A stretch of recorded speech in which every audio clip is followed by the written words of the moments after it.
Woo! Whoa, Yeah, whoa, yeah, whoa, they, yeah. whoa, they. Hey, I've been on my juvie kick, man. My cash money shit, man. That 400 Degrees album hit 400 so degrees. hard, man. Yeah, it did. It really Man, did, I was whoa, man. they, whoa, they.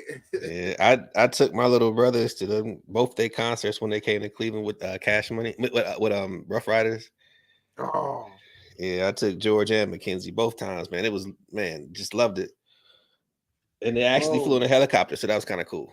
yeah. Oh, I'm jealous. I didn't, man. I've been slacking. I think that's what I want to do No, but next that was year. 20 years ago. That was Yeah, over I 20 want to years go ago. to more concerts now. I think we got to start finding some concerts, bro, and especially where a lot of Yeah, the guys we grew up with are touring and their tickets are on the arm and the leg. yeah, that Nas concert, man. I would love to go to that. Oh, I missed it. They just had a Wu-Tang one in Columbus too. Ah, was the whole clan or just like Risen? You know what? It's too many of them dudes, so we can never be the whole clan. Don't It's like a couple of them still beef. Like they come together if they have to, but I know they still have issues. yeah, they do, but it's the clan, so But yeah, I would love to go to that show, especially if they played the stuff that I like. You Yeah, know, yeah. They're not my favorite group. I don't consider them one of the best hip hop groups of all time, but I would still go and enjoy the great classics that they do have. No, I'm sorry, the few songs they have that are classic as a group, but the great songs that they have as a collection from all their solo projects. I mean, man, I don't want to get into this argument, man. Let's just keep it moving. hey, listen, I'm gonna throw them shots. I'm gonna send them I shots know. out to You your just bow putting every chance you I get. putting bait out there, man. But it's cool. It's okay. I'll Drop a take it. landmine. I'm not gonna take the bait. Let's just move on. I get it. Welcome to the AAA podcast. I Yeah, am one yeah, of your hosts. I am Black V. That is the Eddie. yeah, Reggie will be joining us soon. Ooh, God is good. yeah, God is great. We are here, survivors of another day. yeah. Um, Facts. for those Major that facts. support and is loving the program and been checking us out, please continue to do so. Like, subscribe, and share. That is how we are able to continue to grow, to get better. Your feedback matters, negative or positive. We'll Facts. probably ignore the negative, but all your feedback is what helps us become better hosts, become just better, more informed, and well equipped to give you more and a lot more content. So Major thank y'all facts. for tuning in and checking us out. How you been, big bro? Uh, I'm better now. The phone back, bro. Hey, bro, who Yes. knew the day would come, bro? You feel like I had to be like the longest week and some change for you. Weeks, man. It was brutal. It was brutal. It was very brutal. I'm not gonna front. It was tough. I had to get my Obama phone. Had to, put some minutes on it, put a SIM card in it, and then that's how I felt like I was doing what they call that Morse code. You got to text like one button 4 or 5. You got to hit the button. Hey, you Yeah, bring it back to my old school Texas skills. That thumb was like, bro, we ain't that's what working I'm like this in forever. right. So I just was trying to do the minimum, but God is able and got it back. My boy Paul, man, he looked out for me, so I'm very thankful. Amen to that. Amen to that. So as we go, and it's been a Well, hold minute. on, wait. How you doing? How you doing? How you doing, man? Oh, bro, I'm highly favored and blessed. I'm just surviving. Family's good. That's good. Our parents, all of our parents are in better health. For those who Yeah. don't know, and I haven't really talked about it, but I'll probably talk about it now. My father was diagnosed with prostate cancer, and there was a big issue. And my biological father, because I have multiple fathers, but my biological Yeah. was diagnosed with prostate, and they were worried about the spread of it. But after going through tests and doing some other things, and it finally came back that it hasn't spread. So the next stop is just Yeah. going through with removing it.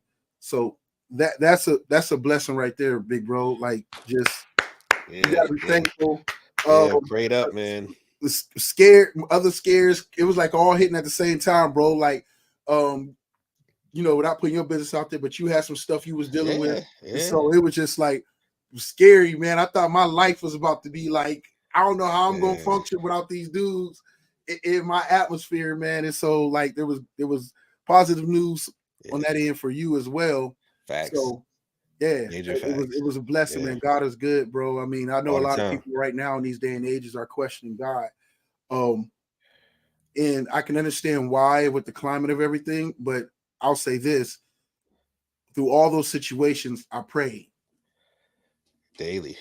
daily, and so if I'd rather have God and not need Him than need Him and not Facts. have Him. He preaching. He definitely So preaching.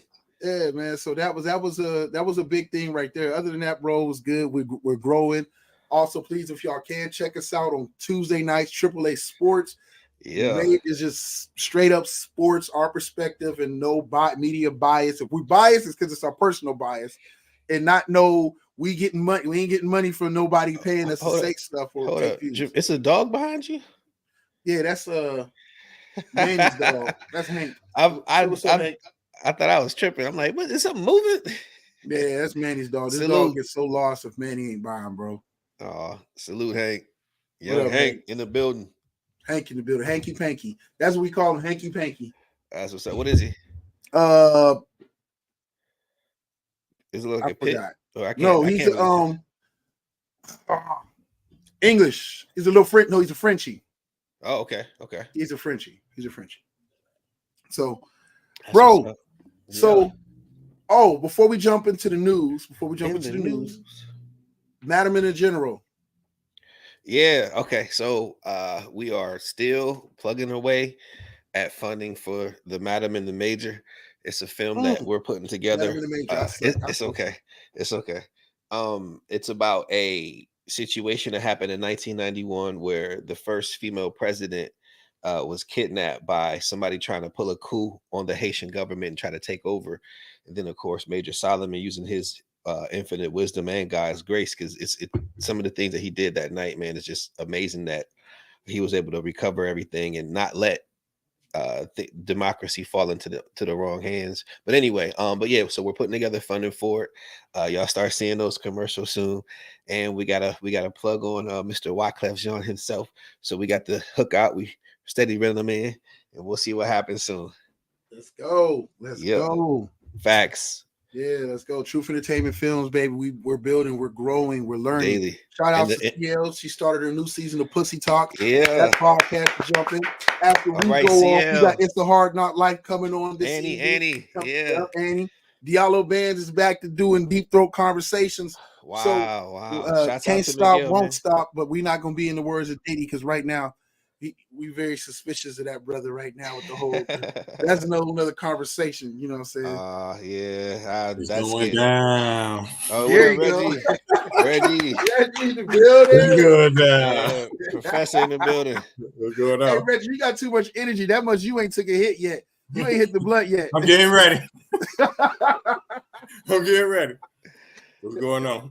How you feeling, bro? We didn't start the news yet. How you doing? Right. Good, bro. We didn't start the news yet. Yeah, we was literally just still in the intro. That's what's up. Yeah. So there you go, bro. His background with that plant right there is crazy.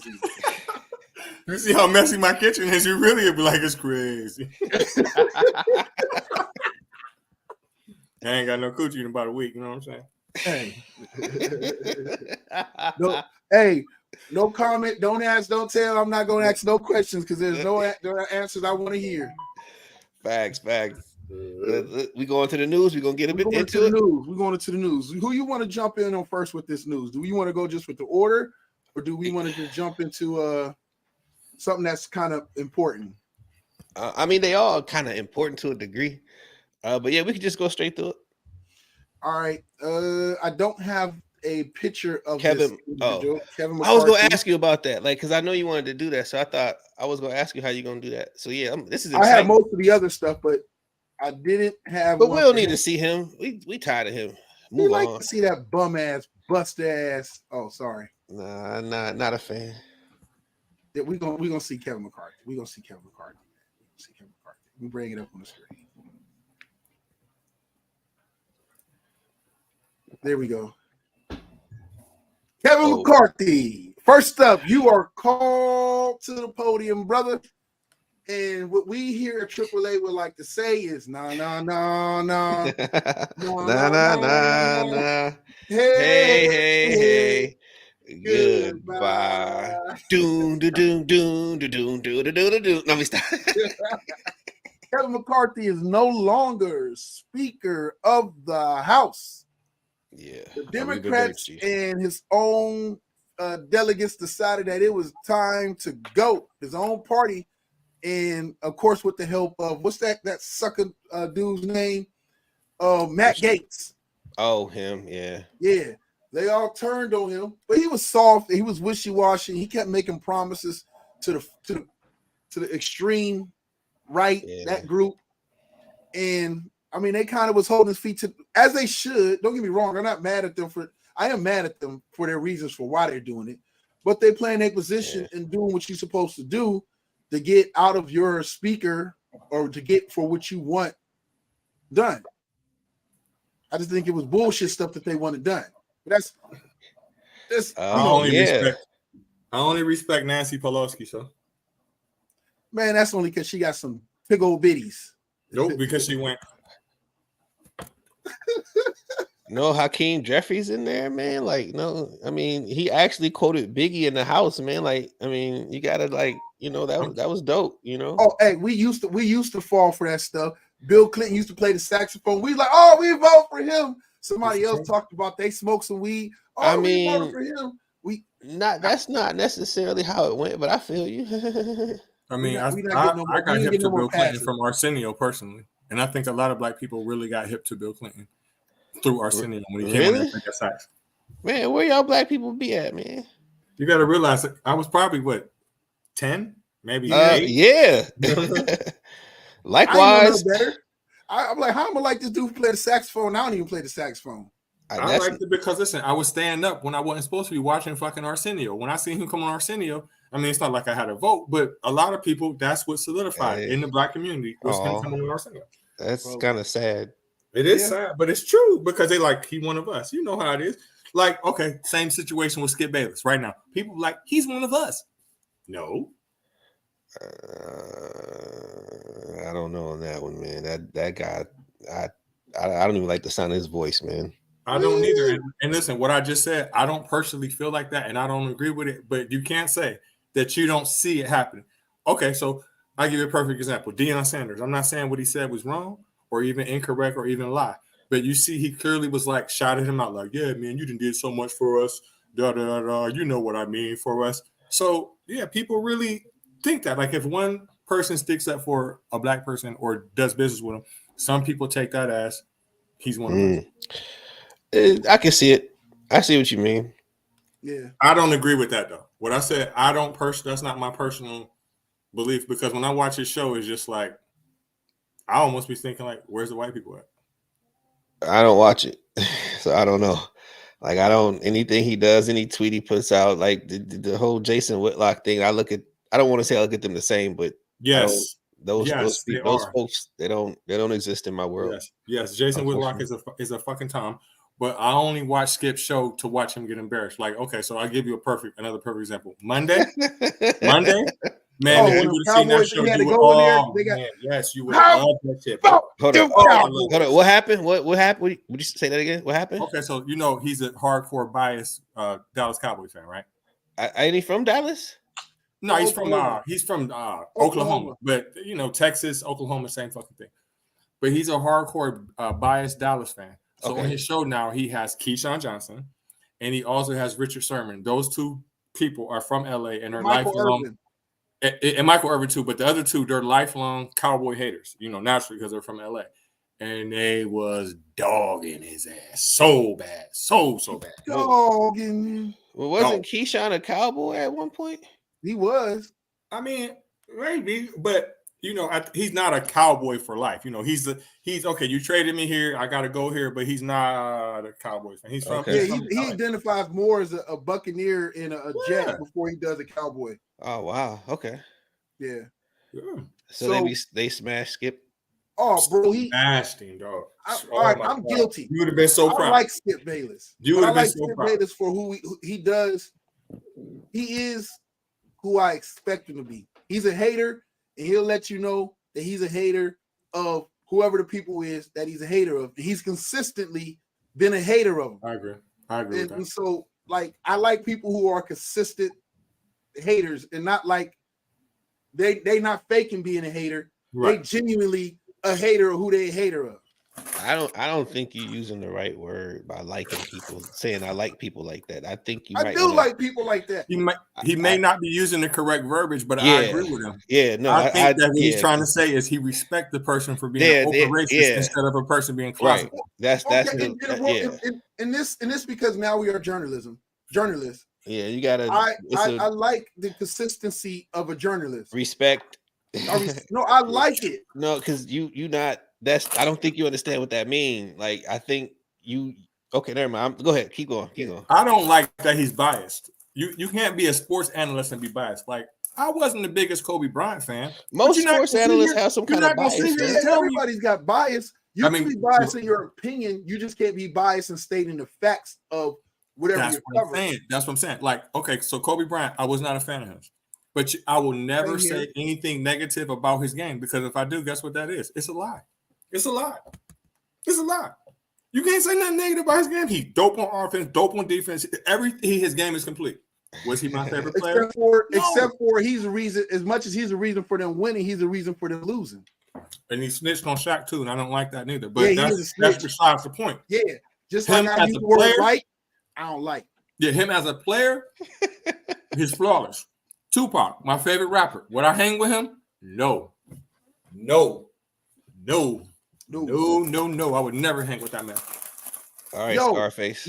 Okay, as we're there with Pac, I guess the next news, since we haven't been on here, whatever case, is going to be Keefe D. Keefe D. Speaking of Tupac, we'll jump into Keefe D on here and we bring him up. He should change his name too.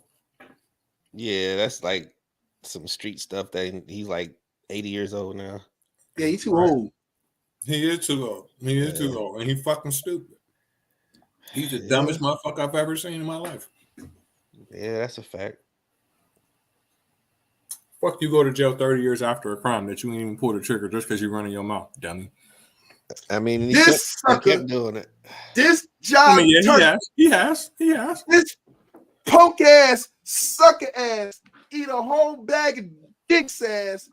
Oh, take it in the booty. He about to be locked up ass was there and is partly responsible for the murder of arguably the greatest artist and most influential people, one of the most influential people, not only just in hip hop, not only just in black culture, but in the world. Facts. That's true.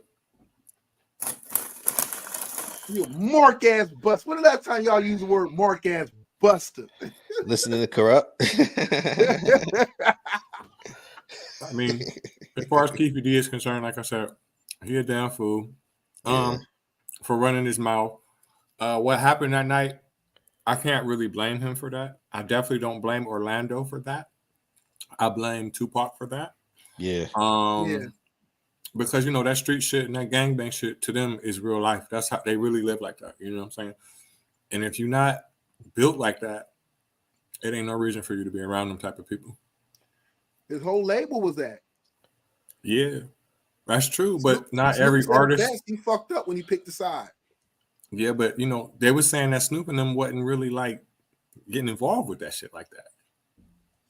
Well, it was Snoop and them wasn't around Suge. They were saying when they had to deal with him, when they had to be around him, they had to be around him. But it was so divided at Death Row. You just had too many young people with too much money, and the leadership wasn't really leadership. And the other guy who gets the escape pass, who never gets held accountable, and gets a pass for it, was Dr. Dre, and it's because he bailed. But he was there when a lot of this shit was going on, and he was just about like trying to protect him and his peace. And Dr. Dre has always been like that. Like a lot of shit happened around him, and he like just backs away and stands out. And sometimes you're supposed to be the leader. 50 Cent game. Who's supposed to be the leader? Supposed to be the person to sit there and sit them the fuck down and say, "Yo, straighten this out, or y'all both done." Eminem. But I feel game though in that situation, and the reason why is not because of whatever happened, but if you look at Young Buck and Lloyd Banks, I mean, what are they? Like, who are they? Who are these people? Like, they never tried to branch off, do their own thing, and stand on their own too. You know what I mean? So, if 50 would have loved Game, and Game would have stayed loyal because Game did have his own drive to go get his own, but it was always Game.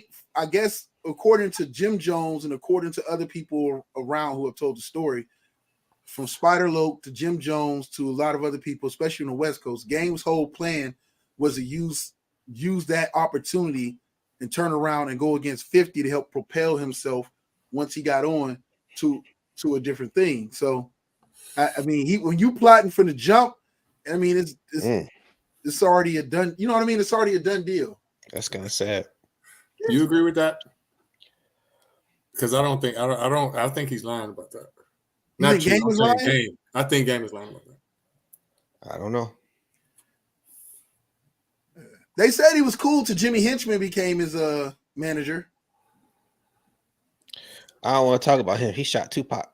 Yeah, he did too. Circling back to punk ass, Mark ass, bitch ass, Keefy D. Oh, Mark ass Buster. Yeah, man. Up with hope, down with dope. I like that. Bring that back. I'm gonna tell Miguel to make sure. Keefy D. I don't, like I said, I don't really like care for him. Especially another thing I don't really care about Keefy D is the stuff about Puff. Even if that happened, bro. Even if that happened, yeah. I don't believe it. I don't believe that because it kind of contradicts itself in a way. But I don't believe that. But even if that did happen, bro, you're the fucking police. You're a fucking snitch. Yeah. Period. But I'll give my opinion on that part. Like, so it's no secret that, you know, Puff did have some dealings with the LA Crips and all that good stuff, right? Yes. So in my opinion, it's just Keefy D's way of making where there's smoke, there's fire, and just kind of helps get him off the hook. So that's what I'm saying. Yeah, that's all. Yes. Because what you said with him having dealings with them, that's true. But that don't got nothing to do at all with y'all stomping out Orlando. Yeah. And then what happened after that? That don't got nothing to do with it. Yeah. And the thing is, the part that I wanted to mention is what happened after that. Because people don't realize so many young black men died in the weeks after Tupac dying. Yes. It's just really sad. Like, we lost generations of young black men off of a senseless murder of Tupac Shakur, man. Like, I don't think people recognize that. I mean, we got people murdered in Jersey in their own homes in connection to this whole thing. So somebody wouldn't say a word. And that's just sad. That's the part that hits me the hardest, man. They had a picture of Tupac, and I think it was like 82. I think it was Gaddafi next to him or somebody. One of the the light skinned one. Yes. Yeah, and and knowing that he died from that, man, that just don't sit well in my stomach. And to me, honestly, we in our homes, we don't know. We at the time in 97, 96, 96, 97, we didn't know the whole story. Because we're not out in Cali, but now when you get older and you see the interviews on this on this YouTube channel, you kind of put stuff together. But then when you got Keefy D actually coming out and saying it, that like takes things to a whole nother level. I found out how Pac got killed from MC8 telling his story. I think it was like on DJ Vlad over a decade ago. So that's kind of how I figured out what actually happened. But I mean, to say we saw him, I told my driver to pull up. I told my nephew, I handed the gun to my nephew. I put the clip. That, I mean, who says that shit on TV? Why did you do that? Wow. Like, I just never. I like, the closest I could come is remember that OJ? If I did it, this is how I would do it. Yeah. That's the closest I came to somebody actually admitting on camera that you did that. But anyway, so up with hope, down with dope. The first time I seen Keefy D talk, I thought that he had some kind of immunity or some shit. Like, when I seen him talk, I'm like, he thought the statute of limitations saved him. Mm-hmm. Listen, there's no statute of limitations on murder. There's none.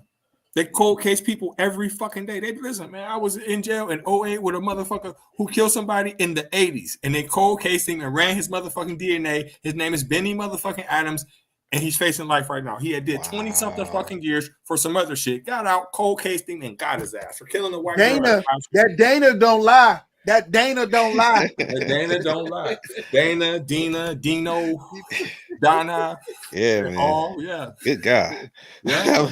That's scary. TVD stupid as fuck, bro. That's why I'm like, man, Yeah. why would you? Why would you do that? I hope they go to, listen, man. I know folks be always talking about. I don't want to see another black man in jail. Nah, fuck that. Throw this motherfucker under the jail for all I care, bro. No. I don't think. Listen, personally, for real. I don't think.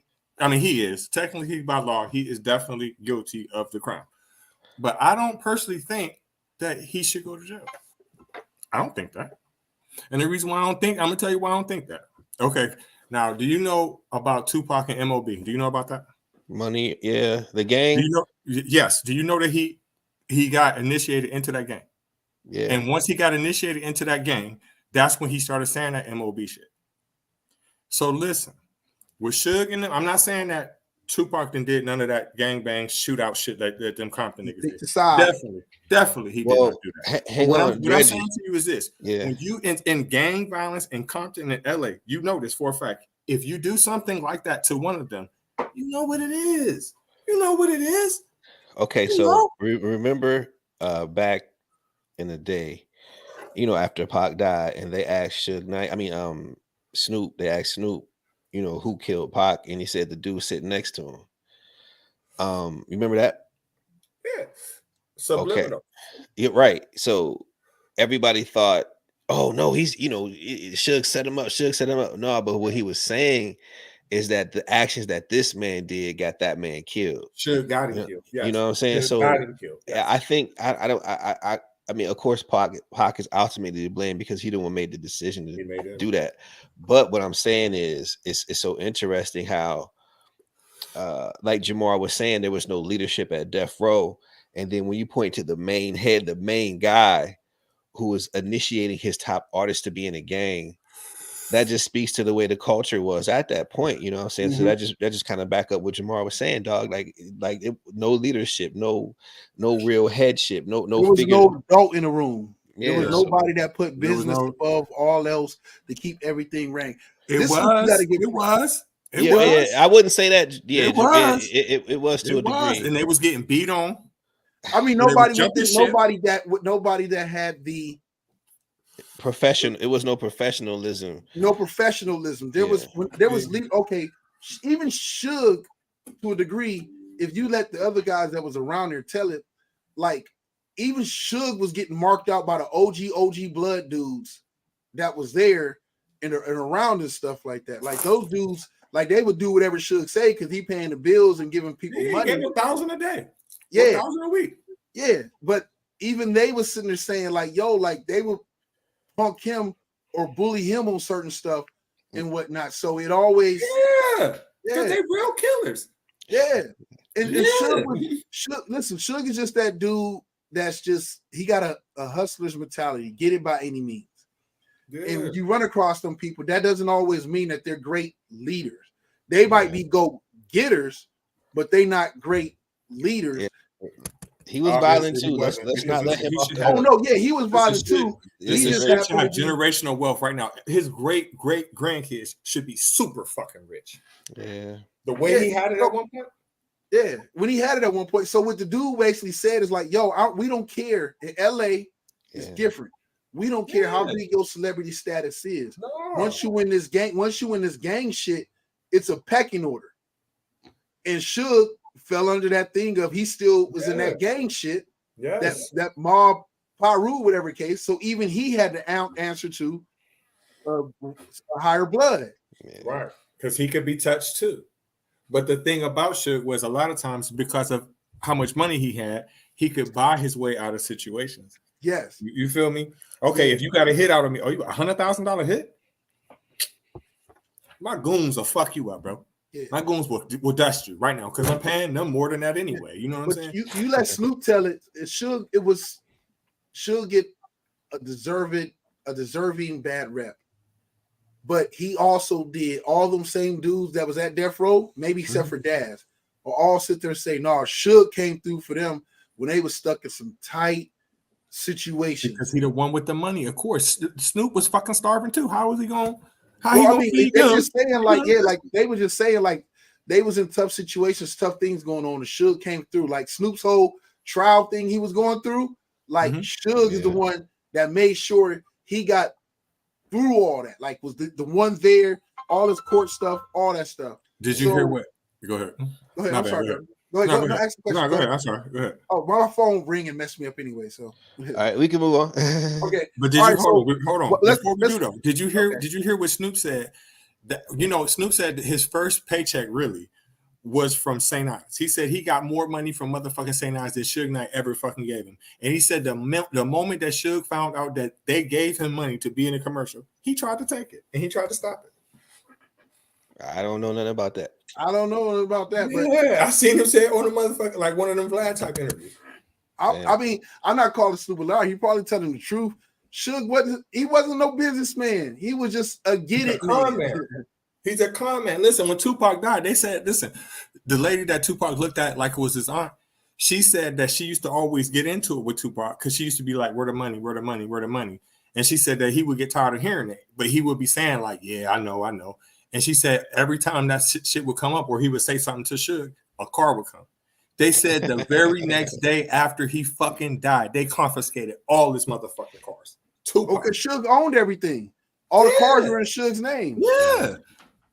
That's sad, man. All right, so let's keep in music, but let's jump into the fact of news. The homie B Jizzle is free. Cash Money is the Army, better get in the Navy. Yeah, congrats on his freedom, man. I'm glad he's home. Yeah, kind of. BG, the first original Jeezy, B Jizzle, aka Jeezy. They called him Jeezy first. Lil Doogie. Yeah, that's one of my favorite BG albums, man. That's the guy right there. Copper City, the Ghetto. Bro, is it so weird that the dude I used to think was the best rapper sometimes end up being the one with the least success? Because I would hear Turk sometimes. I would hear Turk sometimes, and some of Turk's verses, I'd be like, yo, Turk came on that one. And then he like the one. I mean, no, they all had their moments where they shine. They all had their moments where they shine, but consistency as far as verses, I'm saying. I think Turk is a lot better than people would give him credit, man. Like that dude is he's a lyricist on a level that I think people don't really understand. I like them hot, the ones that don't tell me to stop, eat dick, follow the. Yeah, Juvenile performed and did his verse at a Juvenile show. His verses on the songs he had with the verses he had on other people's songs, or the Cash Money hits are the best. I will say that about him. Yeah, Turk, he bring it. He don't slouch, man. I think, man, my favorite Turk song is of course The Projects off his first album, and he got a line. He was like, man, I don't know. Hopefully I can bring it back. He's like, my nigga named Rob, and Rob is my dog. He in the projects every now and then I break them off. Talking about how his clothes was dirty and everybody laughed at him or whatever. I don't know. I just think the way Turk put rhymes together, man. He's just very underrated lyricist, man. He can paint stories. He can paint pictures. The dude just got it to me. But of course, he went like double wood. I think I was like the only person that bought that album. Yeah, I heard the album was like, no. Don't get me wrong. It wasn't that good. I heard Lil Wayne first album and I was like, no. I like Lil Wayne first album. I thought it was cool. It was all right. I like Keisha. The Block is Hot was my joint, man. Yeah, the block is hot. The block is hot. Yeah. I'm glad BG home. He looked crazy, but I'm glad he's home, though. He looked crazy. Hey, don't do drugs. Right. Up with dope. Facts. Oh, wait, up with hope and down with dope. Yeah. But see, the whole time he was out, ever since we've known about BG, he's been on drugs, and especially back then. We busting the rap, hustling two niggas at 17, playing with cake, nigga disrespect off top. We pulling triggers. I've Hey, always that I've nigga always liked Turkle Juvie the was best out of all wild, of them, bro. though. He was Oh, facts, man. Juvie, he was the guy, man. You know, It's just I 400. don't know. It's just the way he put his words together and the way he sound when he's saying Yeah. that shit. Man. Baby, let me get the keys to the Rover truck. Man, let me get this beef shit over, bro. I was like, oh, I yeah. ain't the one to brag, but I bought myself a Hummer, my brother a Jag. I'm taking all the hoes and I'm making you mad. You buy like my household and I'm busting your ass. Yeah. Juvie's lit. He's legit. Okay, so we jump off of that and let's not go all the way hard yet. But let's talk about what's still going on. With the UAW. Oh, the strike. The strike. Eat the rich. Yo, talk about a shirt making a statement, bro. Yeah, that's interesting. And considering I'm who's not wearing really. it. I really don't know exactly what they're striking about. I do know that they're on strike, but I really don't know. They want more money, man. More money, man. Yeah, more money. More money. And I then, think they want. Was it a 40%? That's what I heard, but I don't know if that's like a legit thing. So okay, so if I tell you, Reggie, that this is how the news does it. It's so crazy. Depends on which news network you watch. They'll go and they'll say that GM and these UAW union workers are all asking for a 40% increase, right? What they don't tell you is that they'll just throw it like that, say 40%. They don't say 40% over 4 years.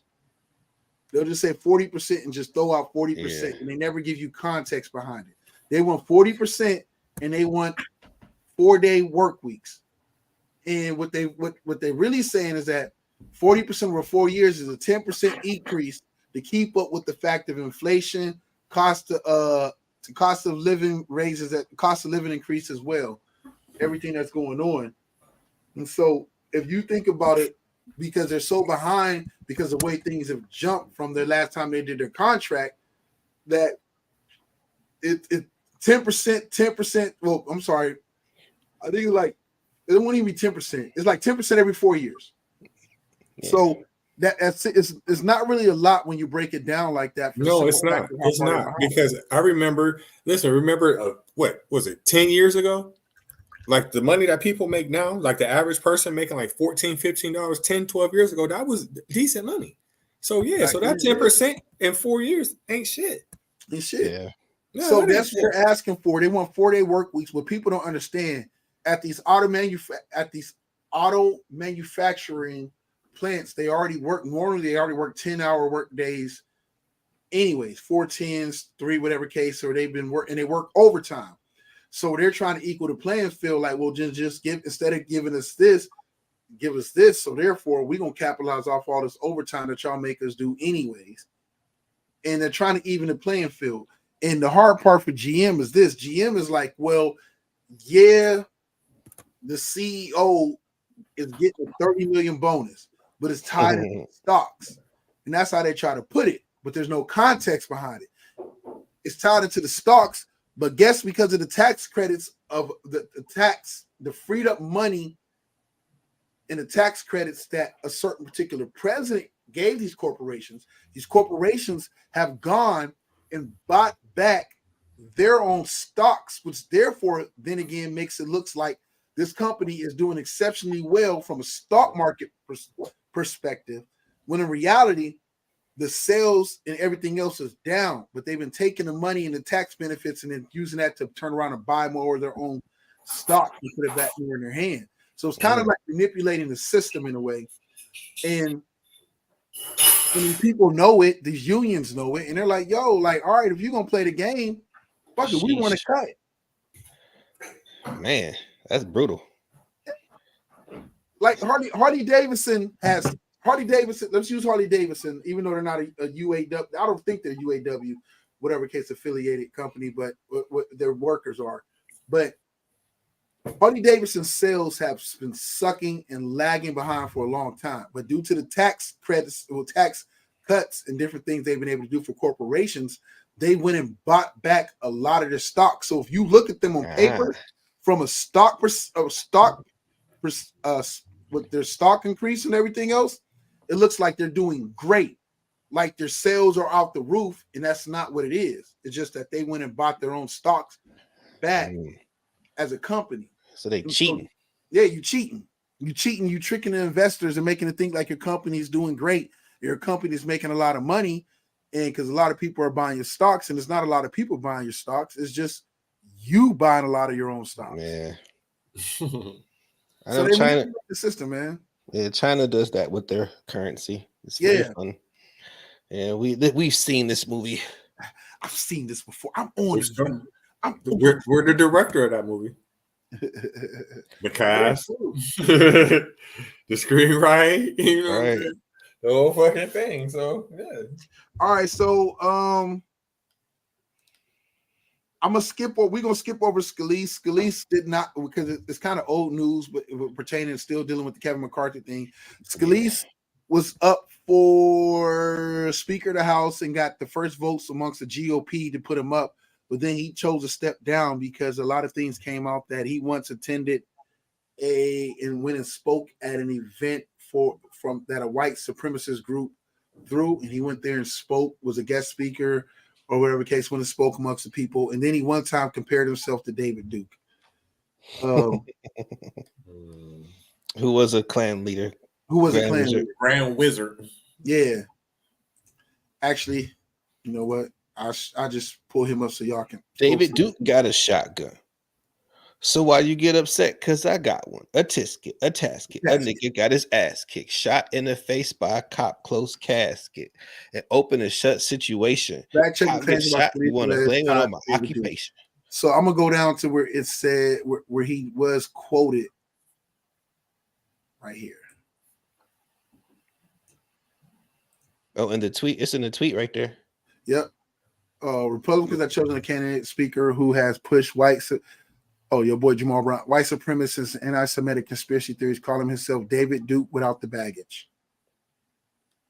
Yeah, that's a sad dirge. Pull out the violin and goodbye. Nigga, please. Yep. Get your bitch ass out of here. Goodbye. Yeah. I just don't like when people say anti-Semitic like that. I hate that word because it don't mean nothing. Because like you could just not agree with their policy and you're anti-Semitic. That shit's stupid. But the white supremacist shit though, that's crazy. Next up, we got Diane. Oh, rest in peace. Rest in peace, Diane Feinstein. Fair. Passed away, 90 years old. And we're late because we haven't been on in a few weeks. Governor Newsom has spoke before she passed away. Within that time, that if he was going to replace her, he's going to replace her with a black woman. That's a whole nother discussion. Because I kind of still feel like, as a black man, I'm like, yay, but at the same time, as it's gonna happen. Yeah, as a person who, if I was a voter in that thing, like you just sitting there giving something, just saying like, yo, this person died. I'm putting a black woman in there. I don't like that. Yeah, I got a kind of a problem with that. And call just do it. Just don't say this shit. Just do it if you're gonna just do it. You're right. Yeah. Right. But don't just put her, because now I feel like, yo, and I hate to give energy, ammunition, or fuel to those hate groups, but it gives them the voice to stand on. Like, yo, like they're just putting people on the scene to get votes and everything else, and you kind of give them that energy to kind of funnel their hurricane they're trying to push with all the other bullshit they got mixed in there.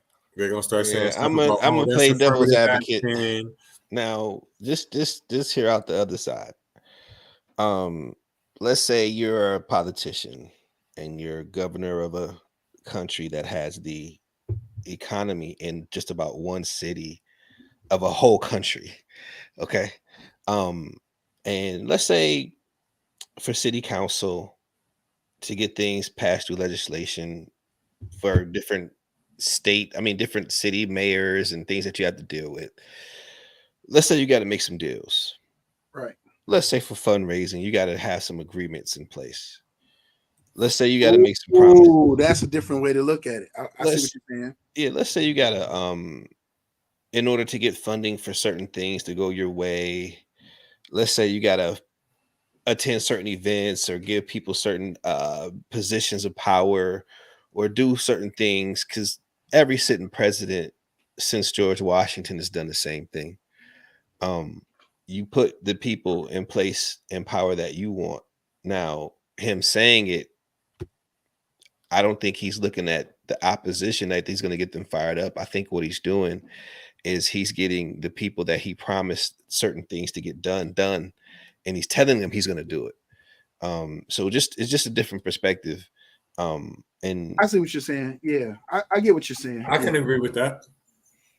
I can agree with that. I can agree that both of them can be happening at the same time too. What yeah, you said and what it's just a different perspective. That's all. Yeah, I can agree with that. Because he's definitely doing it for a reason. Yeah. And Biden did the same thing.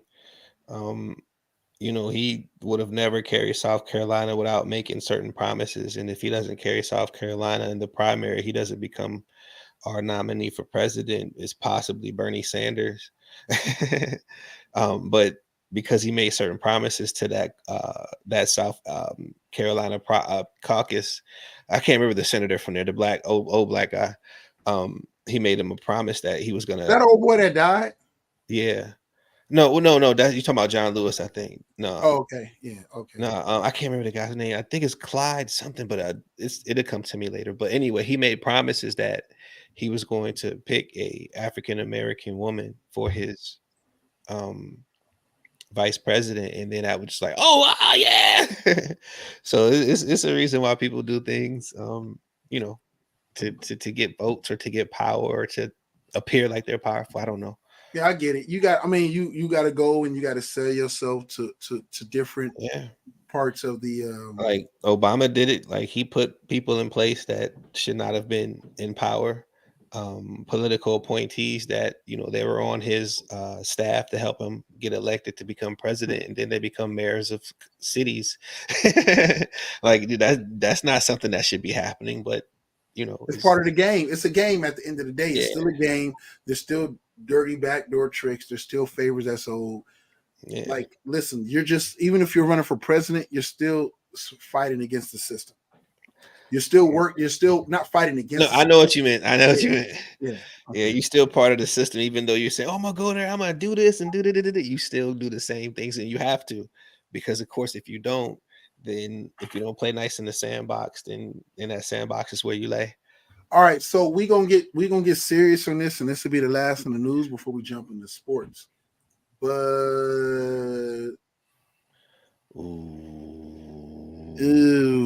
Hamas attacked Israel. It starts a whole all-out. Oh man! So that kind of goes along with what I was just saying about the word anti-Semitic. Why are we even sitting here talking about Hamas attacking Israel? Why? Let's look at the statistics of who's been really getting killed and who's been really getting hurt in that situation. I want people to really look at a map with some of Palestine. Look up a map of Palestine in the year of 1947. Look at it now. Do you see what they're doing to these people? Just take a Google search, YouTube search, anything that you want to look up. Look what they're doing to these people in Palestine. Listen, it is fucking genocide. It's ethnic cleansing. It's ethnic cleansing, and it's being paid for by the United States and the UN, the United Nations. That's why they are killing the Palestinians, and every fucking time they fight back. Every motherfucking time they fight back, defend themselves, or even say anything. Oh, Israel, I support Israel, help the people of Israel. The people of Israel are being attacked. Quit fucking lying. Quit fucking lying. That is a hardcore fucking lie. And if anybody that's watching this does not believe what I'm saying, look it up. Look how many Palestinian kids have been getting killed this year by Israel. Children, innocent children. You are holding these people in concentration camps. The Gaza Strip is a motherfucking concentration camp. Let's be real. Let's be real. Look what you're doing to these people. I don't want to speak on why you're doing it, because if you really know me, you know my stance on that shit. And I'm not going to take this show to that level. But that's what it's about. Look what you're doing to these people, and every time they fight back, it's an attack on Israel. That's fucking cap. I don't even want to talk about that no more. Next. Sheesh. Bro, I'm really ignorant to it. Oh man. No, wait. Oh, No, when I say that, I'm Oh, my ignorant to God. it, and I'm ignorant to it enough to where I can honestly sit there and say that. Normally, I love to talk about some stuff, but somehow I'll give you credit. There's two sides to a story, Oh, and I know that history always says there's always two sides to a story. And There is. there is Even stuff that Reggie was saying, there's two sides to it. yeah, yeah, there's there's two two sides. sides. Yeah. But if you look at the numbers, the murder numbers and the deaths. So I think Reggie's more. I think Reggie's more It's like more longer. here to here. Right. Well, I don't know. I'm not taking sides, but I think both sides are guilty as fuck and been fucking with each other for a long ass time. Oh, and both have done their underhanded tricks. And Israel a lot of times gets. Wait, I'm not trying to get us canceled because I understand how this whole power structure They invaded. thing works, but They invaded. I get it. I don't think it's right. I know it's two sides to a story. I know that there are innocent people who are being hurt in the process of powerful people trying to gain more power, take more power, or take more influence, or for whatever the reasons are. Listen, So do you know about? I have no credible, intelligent. Do you know what that means?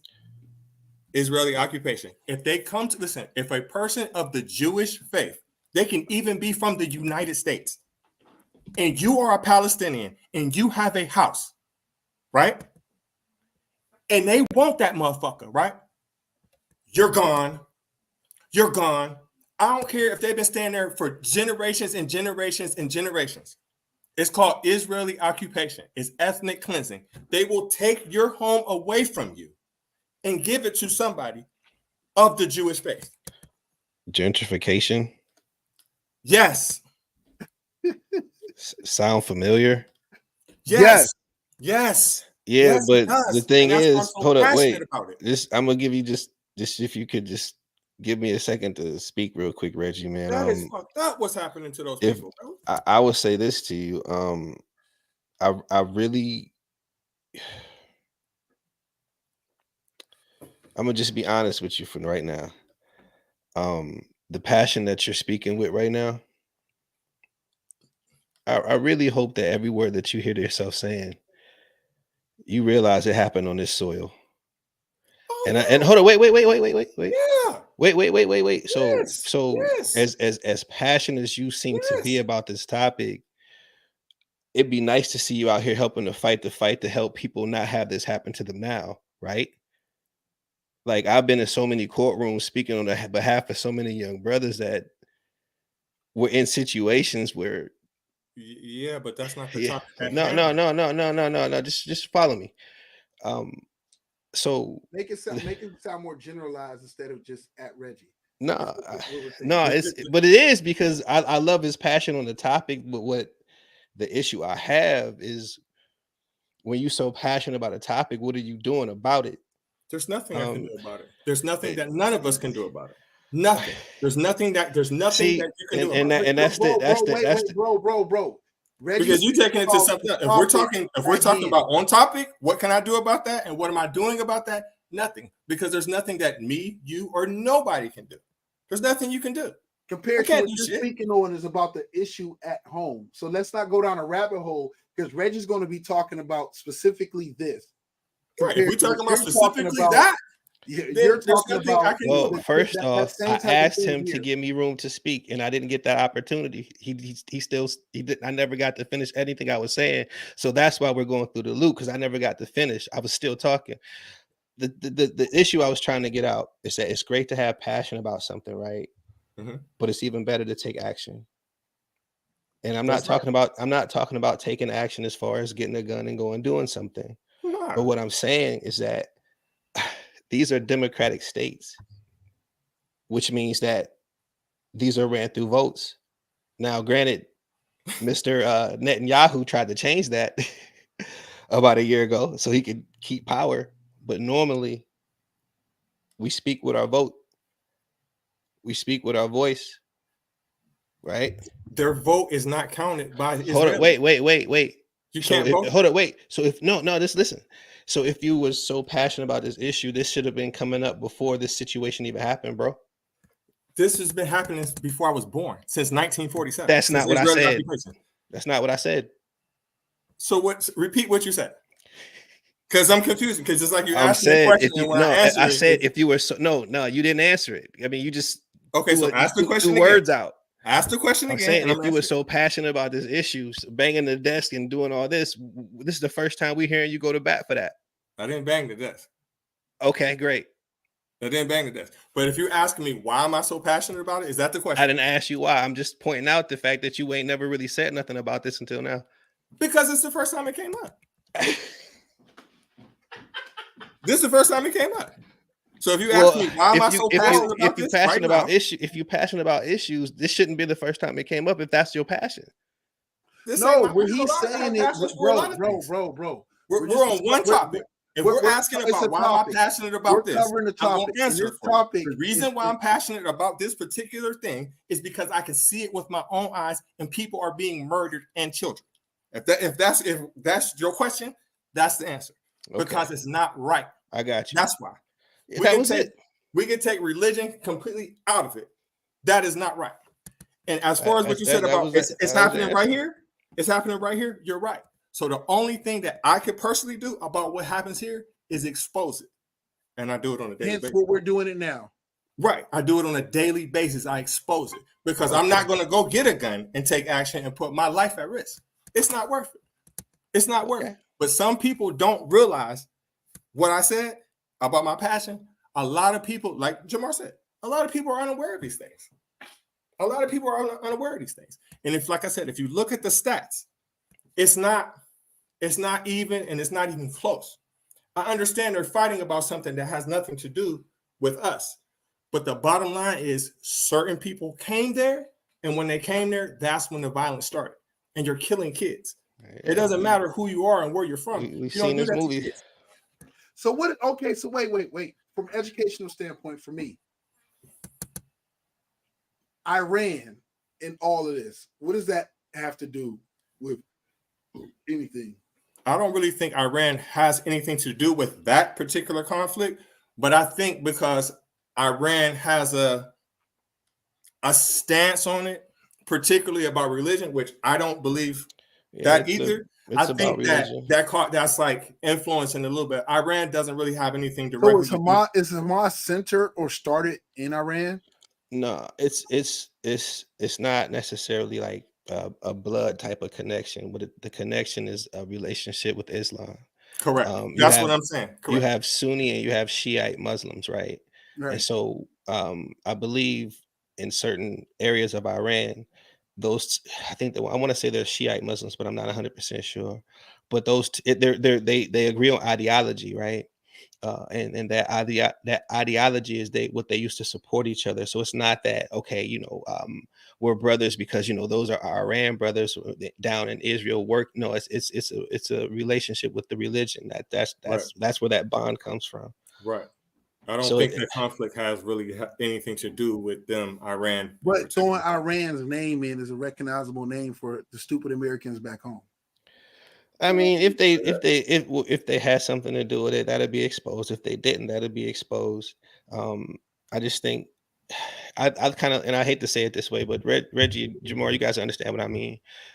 Back when we went to war with Iraq, right? We just knew they had this stuff. We were seeing it on our TV screens. Colin Powell was telling us in our homes that, hey, they got these weapons, they got these nuclear silos, they got this underground. We seen this movement, we seen that. You invade the place and you find dirt, literally dirt. I don't want to say that would happen to Iran, but again, I just hope whatever they did or didn't do gets exposed before we start aiming at that, because certain people who want that. So it's that whole Iran-Iraq situation. Iran is brought up. There's really a bigger picture to it than besides this bullshit. So they're doing it basically how they did when Afghanistan and everything else, and they use Afghanistan as an excuse to go into Iraq for a bigger purpose that they had already going on. Like Iraq, like 9/11, they used 9/11. They used 9/11. Wait. We were at war with Iraq before 9/11. But we chilled out. But they used what you went into, and it was like they used that as an excuse. Oh, okay, I got you. You know what I mean? I got you. Yeah, oh, we're already taking care of this, and then let's you know what I mean? Yeah. But it was all the agenda was like, yo, I see what really you're want saying. to be over here. Yeah, I got you. Okay. Yeah. It's a scary thing. But then again, with the whole Iran thing, we don't really know. We just hearing things that are coming up on the news, and trust me, things that you see on the news, man, I don't even want to say don't trust it because I'm not one of those people that says that. But I'll be honest with you, man. It's propaganda. You gotta really filter the siphon. It's geared to make you think a certain way, and that's either side, however you look at it, bro. Yeah, I agree. And just looking at the whole thing as a whole, in my opinion, I think war is wrong on either side. To be honest with you, I don't condone it in any way, shape, form, or fashion. And now that it's happening, man, it's just heartbreaking to see the videos that are coming out, the reports that are coming out, the stories that are coming out, the deaths that are coming out, the murder. It's just all bad. I don't see nothing good coming out of any of this. And even some people are talking about, World War III, this, that, and the third. So we just got to be really careful. And I just would urge people to just be patient. And even if you feel as passionate as Reggie, or even more passionate, just don't do violence. Go educate yourself, right. Like you said. That's not even necessary. Go read and go learn, and then educate yourself about the situation and formulate your own opinion. Don't cut on CNN and be like, okay, that's what's going on, because that's not gonna help you out. Right. To your point, what you just said, for a long time in my life, like I never really understood exactly what that fight was about until I started doing my own research, because all I ever heard my whole life, like, oh, they're doing, Hamas and all the other Muslim Hezbollah. Yeah. And all them other ones was doing all these attacks and stuff like that. But then when I really started doing the research in it, Palestine doesn't even have a military. They can't leave out the border in any way. They can't leave out, like they can't go through the ocean because it's like covered by the Israeli army. They're basically holding them hostage. And when I really found that out, I'm like, and we're supporting this? The UN is paying for this? And what I don't like about it is because murder is murder, but it's a lot of innocent children getting killed. You know what I'm saying? Yeah, that's not cool, bro. That's not cool. I don't condone it either, but I have a different perspective than you have, only because I've studied it a little more, and I'm not talking about the religious aspect of it at all, because that's a whole nother can of worms, and you already know what that's about. But that part is irrelevant. I will say no. Well, the part that I was gonna kind of kick in with is the 1947 issue, about the going into that territory and then taking it over, and then I believe it was Egypt, it was Russia, and maybe even Germany to a degree, who were sending troops to that area to claim it back for Palestine. And of course, Israel lobbied. Well, they weren't Israel at the time, but that group who claimed to be Israel contacted the U.S. and then got assistance. So I'm very familiar with the whole thing. Yeah, but again, I just don't condone war on either side, murder on either side, genocide on either side. I don't condone it all, even on this soil. And I stand for that. I fight for that. I mean, I'm in courtrooms all the time speaking about situations that aren't fair, that aren't right. Because again, when you believe in something and you feel that, hey, you know what, man, this ain't, and not everything, of course, because there's situations in like Ghana and Africa, Nigeria, situations and Nairobi, bro. There's situations everywhere that you can't. And then Yemen, of course, like if I could, like, Haiti, that's a fucked up situation too. That's a serious. Oh, bro. As we've been embarked from us, they catching hell from Africans, they catching hell from the Dominicans, they catching hell from everybody, man. Yeah. Bro, as we've been on this mission, we're learning more about Haiti as we've been doing this project. which requires us to start learning more about Haiti, it becomes like a journey within yourself where you're sitting there looking like, damn. Right, and they like, right there. To it's your right point, there, bro. yeah. They right there. They right there, and ain't nobody doing or saying a motherfucking thing about that. But to a degree, in a sense of a way, some of these places don't want us as Americans to interfere. Let them figure their shit out themselves. No, Haiti don't. We didn't went down there too many times. Stole all their gold, stole all their shit from them. Yeah, there's no trust. Listen, when you see that American flag, there's no trust. Man, listen, we're not showing up out of the goodness. America has never. Hey, put me on fucking record. Oh, here we go. I don't care. America has never showed up out of just the fucking goodness of our heart. Nope. That is not what the fucking United States of America does. I don't care what all you people who want to claim that you freedom fighters and all this other shit. The patriots. I'm sorry, you patriots, and you feel like you out here spreading and fighting for democracy, bro. I promise you, your idea what you thought you was fighting for is different than the motherfucking people who sent you there in the first fucking place to go there for. So you might have went there with good intentions. So no disrespect to all our soldiers and our troops. Right. We follow the orders we given, and we told because we fall into the propaganda too as soldiers. Yes. What I'm telling you is you keeping it real. America ain't did shit in history out of the kindness or the goodness of our fucking hearts. That's not how we move. It's evident in the way we move as people today. It's evident in the way our government moves. It's evident in the way that the world, who we try to spread democracy to, and everything else, where other people operate. We don't operate like that. And democracy does not work everywhere, bro. If it was about freedom and rights and all the other shit, America would have jumped in World War II a lot fucking sooner. But they didn't. They didn't until they started to feel fucking threatened. Pearl Harbor did get attacked. But listen, but why do we think that's ours though? But no, I'm just saying that's why they got in it. They wouldn't have gotten in it anywhere else. I was agreeing. Right. Yeah.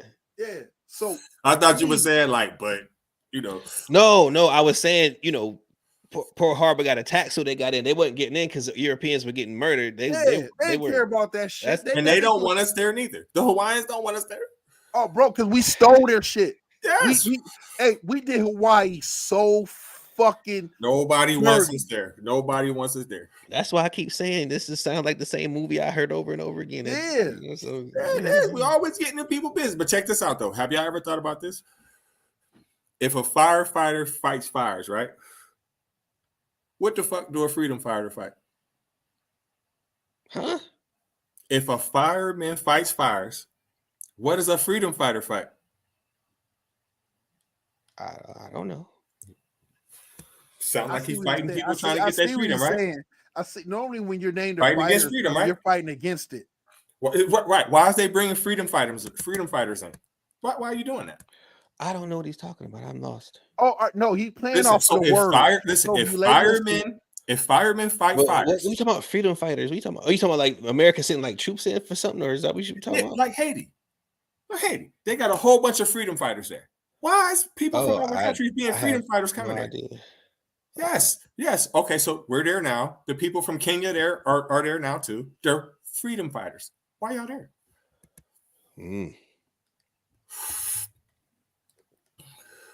Bro, that goodness of the heart is not really ever been the world's way the world leave. It's a fantasy. It's a facade. People do shit because they want some type of advantage, or they want to seek an opportunity to make themselves stronger or get ahead or have some type of vantage point. All you people who's listen, China is not investing billions and billions of dollars into the Caribbean islands for no fucking reason. Right. It's for a vantage point. And don't get me wrong, I'm not against China. All China did was take the American blueprint. But what they can do that America struggles at doing is they can more easily and freely manipulate their currency to get more money to continue to do it. us in America, we argue and fight about it, and our government is so used to lying to us about what we're actually doing that we don't realize it. So when you hear Donald Trump say we need to close all these bases all over the world, all this money going there, you get people so caught up in political gain and political bullshit that they don't understand that the reason that America opened all these bases and all these places is for motherfucking control and influence. The reason why we play more into fucking, what's the fucking agreement we have with all the other countries? NATO is for fucking control. It's not about the money. America doesn't care about the money. We want the control and the access. If we pay more than you in this bitch, then we can tell you what to do, and our sway dictates this motherfucker because we come in swinging a bigger, excuse my lack of language, bigger dick. If I pay more in this motherfucker and all y'all in my motherfucking crib because it's mine, because I'm paying like damn near 60% of it, when I say it's time to go fuck up so-and-so and who is his what, you bitches fall in line. Damn. Do you know though? You know why they mostly in Jamaica though? Why? Because they trying to jug them out their bauxite. Did you just speak Spanish? No, they got this mineral in their ground. That's it called was a joke. bauxite. I was just joking. And they trying to basically finesse and swindle them out of their bauxite. And what is that mineral used for? Give me 1 second. I'm gonna tell you. Okay. I'm gonna tell you exactly what it's used for. Yeah, because what is it called? I'm not familiar. It's B-A. What is it called? It's BAUXITE. B. It's aluminum ore, is what it is. What? You said aluminum. It's aluminum ore. Reggie, it's B-A. Uh-huh. It's BAUXITE. Now look how much Jamaica produces compared to anybody else in the world. That's why. Is it like the main hub or? No, it's places that I can't read you more. Can you read that? I can't read that. You want me to read it for you, bro? Yeah, I can't read that. Bach is a sedimentary rock with a relatively high aluminum content. It's the world's main source of aluminum and gallium. Bauxite. It consists mostly of aluminum minerals. I can't pronounce it. I'm not going to try to read all that shit. Oh. Yeah. Okay. I got you. That's probably helpful for cell phone material too. Look at this part right here. Can you see it on the screen when I got my thing on? You got to read it, man. I can see Jamaica, but if you could read it. Jamaica is number 7 in the world for the producer. Yep. Compared to how small it is, look at the other big countries. Look at that. Yep. Wow. Yeah. A Jamaican girl I used to work with, she told me that. That's before I went down there. I said, "What?" Wow. I ain't like how y'all was like, "What the fuck is that?" I didn't even know what it was. And I still don't. And she was telling me that she was like, "They down there trying to take advantage of our bauxite." I see it. That's deep. Mm-hmm. Bro, I learned something new today. Reggie, thank you, bro. I mean, I don't want to smile like I'm happy, but that's messed up that we doing that. But yeah. Listen, did I tell you? I told you that. Well, yeah, I told you that. Well, you got to know that though. That Haiti got motherfucking oil. Yeah, it's how can I say it? It's not like the high priority list. It's not stable enough and it's not the area and the foundation of Haiti is not stable enough because their ground is so unstable with earthquakes always happening and different natural shit happening that it's hard to be reliable as anybody worthing to put a whole bunch of money into it, because a lot of times when you're digging that shit, you're gonna fuck up your shit when you digging your equipment with a place that is unstable geographically it's unstable like a motherfucker. And so it's a big risk equipment wise and the money you got to put in and get something out of it, but it still holds value because we know that there's a shit ton of it there, but it's not there. Fuck it. Where is in America where the geysers and everything, Yellowstone. There's a huge oil deposit underneath Yellowstone, but you want to know what? Below is so unstable because of that big ass buried volcano. I can't think of super volcano. That's what it is. That's what it is. That big ass super volcano buried right there. That the risk is not worth the reward. That's going to be the same thing in any Caribbean island too, and the reason why is because there's mountains there. Every Caribbean island is loaded with motherfucking mountains. Yeah. So there's volcanoes. That's period. Anywhere there's a motherfucking mountain, trust and believe, up under if you dig deep enough, there's a motherfucking volcano up under that bitch. All right. So yo, let's do we want to do sports or do we want to really just jump into the main topics? We can jump into the main. We kind of went in a little bit. Bro, news has been happening like a motherfucker. Yeah, so I get it. Yeah. So we do all right, I'll let y'all choose.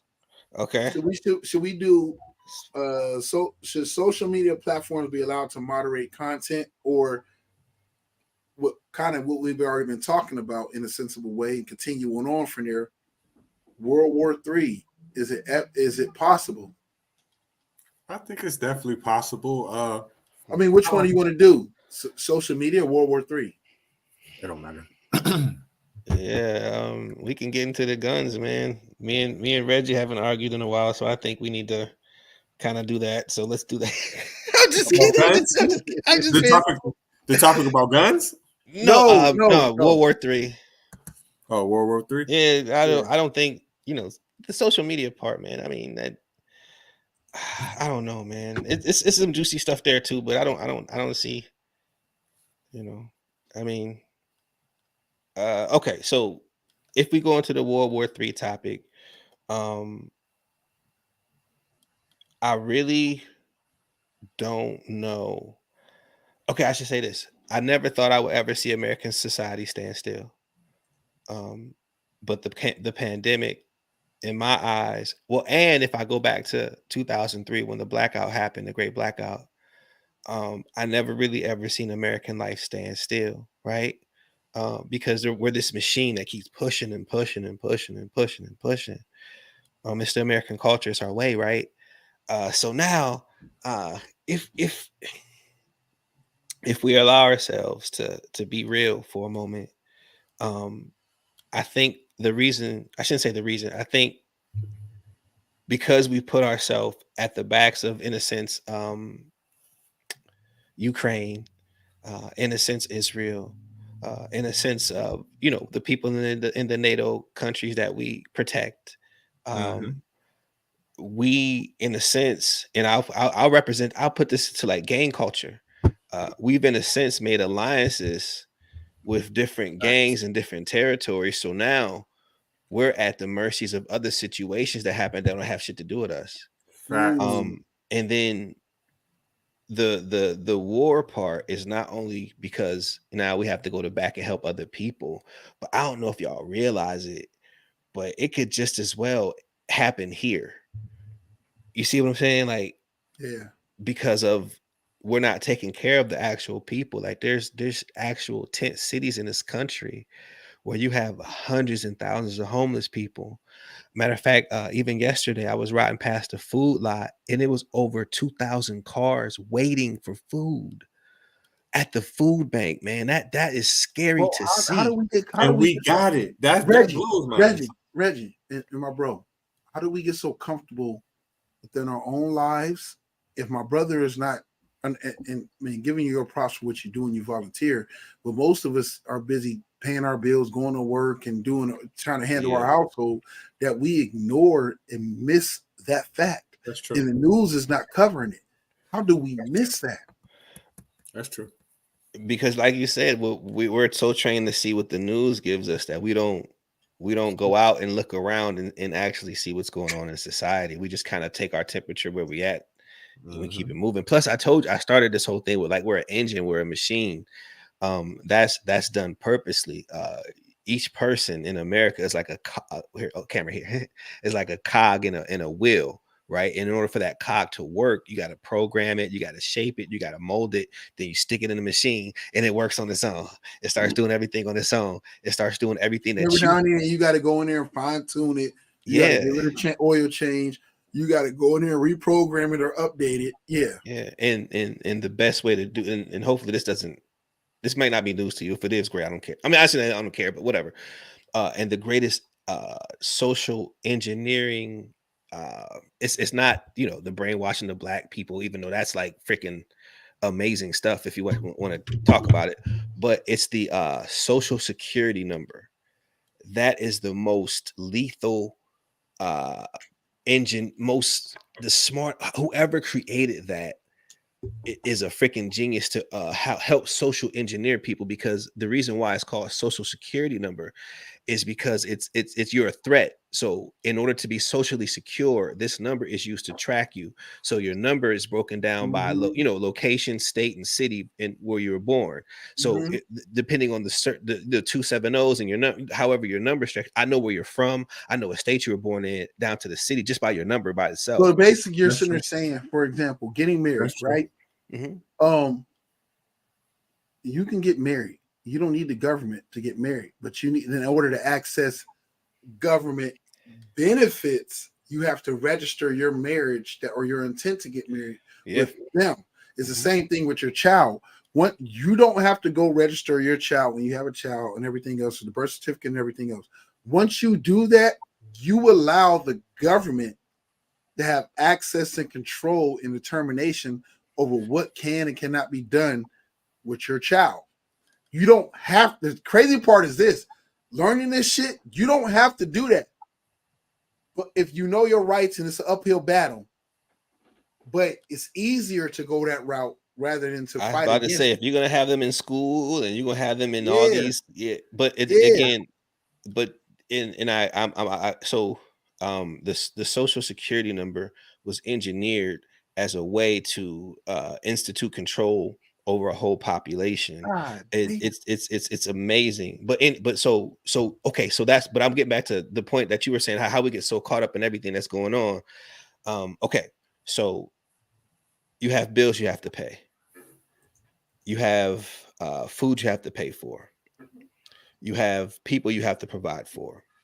You have taxes that you can't evade, because if you do, you go to jail.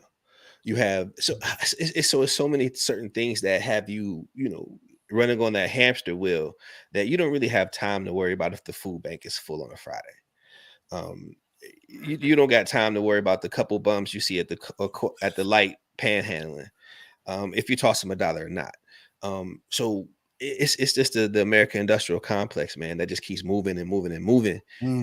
And we're part of that, and we're part of the problem, to be honest with you. But I mean, it is what it is. Yeah, we're cogs in a wheel. I get it. I mean, but to a certain extent, you can't really do nothing. You know what I'm saying about that? Yeah. Because, like you said, bills, and you got, everybody got their own issues. That's the goal. I was seeing other people like explain that was moving to Africa just in a different way than what you were saying. They're like, shit, the whole time I was in America and shit, they like, I couldn't fucking keep still. I didn't even have enough time to enjoy my money because I had to fucking work, or shit was going to get cut off. So, yeah. So, okay, wait. While we're there, and this is World War III, what I've learned in the process of watching all these people who do all these videos and everything else with Africa and these countries that the countries and places that they move to, with the parts they don't highlight is the unstabilization of the governments in the places that they move to. How within 10 to 15 years, your whole political system can change, and the whole identity of that country can be manipulated. America provides a false sense of security. But we do the same thing, though. We do the same thing. Yeah. But I get what you're saying, though. I get what you're saying. The manipulation of it is better in America compared to where you go there, because normally when that shit happens, it's a violent takeover. It's not a peaceful takeover. Because we're that cog that keeps going. Yes. It all leads back to that, man. I'm trying to tell you. It does. So I've always been intrigued. Like, yo, if I move my family to Africa, if I go to Africa, but then you realize, like, yo, wait a second, take a step back. What a lot of people don't do, they don't do the research actually of that country. You got to go to Liberia. Huh? You got to go to Liberia. You'll get like 20 acres of land just by going. And I think and they're trying to grow and they're trying to build. And that's maybe amazing. Like about 500,000. And that's amazing. That's amazing. Here's the part that's the scary part about it is that government could also easily be fractured and changed by some greedy motherfucker deciding I want to take. I'm not speaking Liberia per se personally. But I'm sitting because saying the U.S. owns Liberia, so that's not gonna happen. okay, but I mean, but a lot of these places, Yeah, well, but I feel you again, though. I feel you. but with the U.S. owning, if U.S. changes or somebody becomes president that the U.S. doesn't like, that's not gonna be that. That's not how that. I know what you mean, because that's normally how it would happen. Like, you know, if the Republicans are in party, I mean, in power, they say, okay, you know, we don't want to be a part of this deal, we pull out.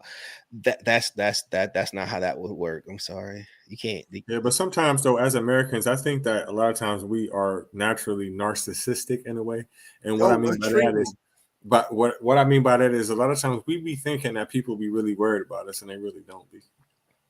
Bro, the world laughs at us. The world think we're the world. I watch Africans come here, and I've been friends with them. Yeah. I watched people come to this country, and maybe it's them not laughing at Americans as a whole, maybe more African Americans. It's we still call ourselves, and they don't consider us that anymore. But you can't speak for all of them, though. Not all of them, but a large port of the ones I've met. But like the ones I've met from Nigeria, from Somalia, from Ethiopia, the ones I've met have been like, bro, y'all have no fucking idea. and they laugh at us, bro. They got love for us, but they come here and they use the American system and they take advantage of it. Right, that we can't. No, it's not that we can't. No, it's not that we can't. Because there's still there's still opportunities here for us, but we become comfortable. So we ignore and choose not to take advantage of some of the things that are there and in place of us. There are so many programs that black people can start a business that can take advantage of government contracts and all kind of other shit. We just choose not to, or we just ignorant and don't help ourselves. But you can't trump here, not paying taxes. You can't trump that. No, you're right. But what I'm saying is it their fault that they took advantage of? Because there was many other opportunities before. Is it their fault that they just take advantage of the opportunities that is there? No, they maximize the opportunity. Listen, if you got that play, any of us got that same play and was from here and knew what you know now and got that, man, please, 7 years. Bro, what Reggie, Reggie, you're right. You're right. But what I'm saying to you was that there are other opportunities and there are other plays that we can take advantage of that we don't. That are still here and afforded to us that we don't take advantage of. Yeah. That's what I'm sitting there saying. So I'm not saying that you're wrong. I'm saying that you're right. The difference is they come with the hustler's mentality of like we come in to fully 100% take advantage of it. The problem here is we're American. Whether you're poor, whether you're black, whether you're white, whatever the case, we're American. We have this comfortable, ignorant, fucked up mentality. Even as black people within the struggle, we are comfortable as fuck within the fact of fighting for the struggle. We're like, yo, this is fucked up, da-da-da-da-da, as we go home and drive our 2 cars and decide whether we want to drive our Range Rover to the Black Lives Matter protests or not. Motherfuckers is comfortable within fighting for the struggle. These people come and they see it. I watch, bro, if you go to Columbus right now, majority of the black-owned clubs in Columbus are owned by Somalians. Do you know why? This is going to take you right back to that same point. Do you know why? No, but no, there was one point where Reggie, here's the point you're missing. There was one point where they didn't own any of that shit. You know why? But they took advantage of it and they started. They didn't own it. Listen, before they didn't own it, that's before they were there. Bro, when they got there, they just took advantage of the fact they learned the laws, they learned the rules, they learned the game. We don't do it. Right, but listen, if you learn, okay, say for instance, if you got the same game as they got, the same knowledge that they're using to get them clubs, right? And you got to pay motherfucking taxes and they don't. bro. What? Okay, what I'm sitting there saying is that You see what I'm saying? okay, Reggie. Here's the point you're missing. Here's the point I think we're missing. We're It's disconnecting. all foreigners. It's Oh not wait, just no, wait. it's all Wait, foreigners. here's the point that I think we're disconnecting on. If they had to pay taxes on it, they would find another vantage point or another loophole and take it.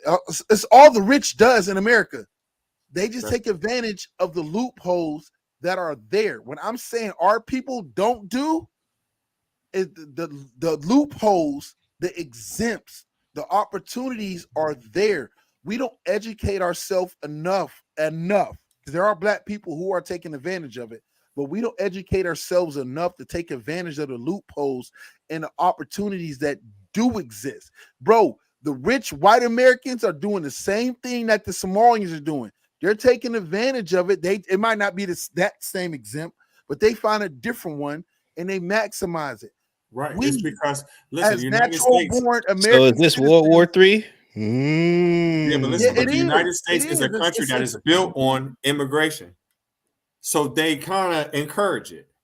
So when a person pays them that money, because they got to pay to come here in most cases, unless they own a school visa, right? When they pay them that money, they automatically is going to give them stuff that you ain't going to qualify Bro, for. okay, And it's going to be them loans. They're going to get you every time. Reggie, Donald Trump is not a foreigner. But listen, wait. He got a loan for $1 million from his father. Yes, but he also took advantage of the opportunities that this corrupt system has provided. The difference is that it's there. The Somalians, all the Somalians did was do their fucking research. The opportunities are there. Now, us as natural born citizens, we don't get maybe that opportunity, but there's other opportunities, and not enough of us take advantage of it to make them have to be like, fuck you, we got to change the whole system. That Donald Trump told you, bro. This is what makes Donald Trump so dope. He was like, don't be mad at me that I took advantage of it. They gave the loopholes. Who else better to fucking help you and save you is a person who fucking cheated the system. He basically said that. The person who cheating the system, who else better to help you fix the system is but the person who's been cheating the system. Well, shit, he got another problem now, bro. But he we fucked don't up do now. Yeah. He fucked now. Well, yeah, in a sense, because his number one flaw is his greater characteristic, his self-confidence in believing that he can overcome anything and talk his way out of everything. No, just one day that motherfucking 2 pages flew this way and motherfucker read his whole mind. That's what the fuck that was. No, he got caught up because all of a sudden he became public enemy number one of a certain part of the system. He's not doing nothing. Don't get me wrong. Donald Trump is not the first and the only rich billionaire, quote unquote, whatever case billionaire that's taken advantage of it. But he now, because the political system feels that he is an enemy and a threat, now they want to hone in on him. He's not the first one. If you go back and probably look at what Rockefeller and all these other rich motherfuckers have done, Donald Trump didn't create the blueprint. He followed it. This is the American system. This is what America was built off: corrupt motherfuckers taking advantage of it, maximizing of it. Mostly advantage of us. Yeah, advantage of people, period. The American people, period. And divisiveness and identity politics and everything else, they didn't create it. They maximize it. Donald Trump didn't create racism in America. He maximized it. He sat there and used it to go ahead and get those far extreme rightists to follow him, while turning around and going to elite blacks and everything else and pointing out factual shit to them to make them following behind him. Your Candace Owens, whatever the fuck is that one brother's name is, what I can't think of his name, who was on a Breakfast Club, who fucking destroyed them because they wasn't ready and prepared. I'm gonna get his name. He went on there. The Indian looking dude? No, the black dude. The black Ed, what's the fuck? I don't know. Name? Not the Indian dude, not Vivek, but he destroyed him too. But is it a black candidate for the Republican Party? Yeah. Hold on, let me see. His name is, it's not Lee. It's you gonna pull him up? Tim Scott? No, it's a black dude. It's the other black dude. I was about to say Tim And Scott. they ain't even let him be. They ain't even let him be a candidate. They got his ass out of there Oh because wow. he lost it. The Indian dude is just making a fool out Oh of no, himself. Vivek, whatever case, is an intelligent dude. The problem Ramaswamy. is, Ramaswamy. Yeah, the problem is with him is that like he talk about certain shit that most Americans not going to relate to. You're not going to tell most Americans that we got to take a citizenship test, bro. All the shit you complain about, we should know whether we are ignorant to it or not. We learned it in 6th, 7th, 8th, 9th, 10th, 11th, 12th grade about our government. We passed all them tests in our social studies class, in our government class, or whatever the hell we had in all them years. We already took them tests. So we moved on past it. So yes, we're ignorant to it, but we know about we got taught in junior high school about the 3 branches of government.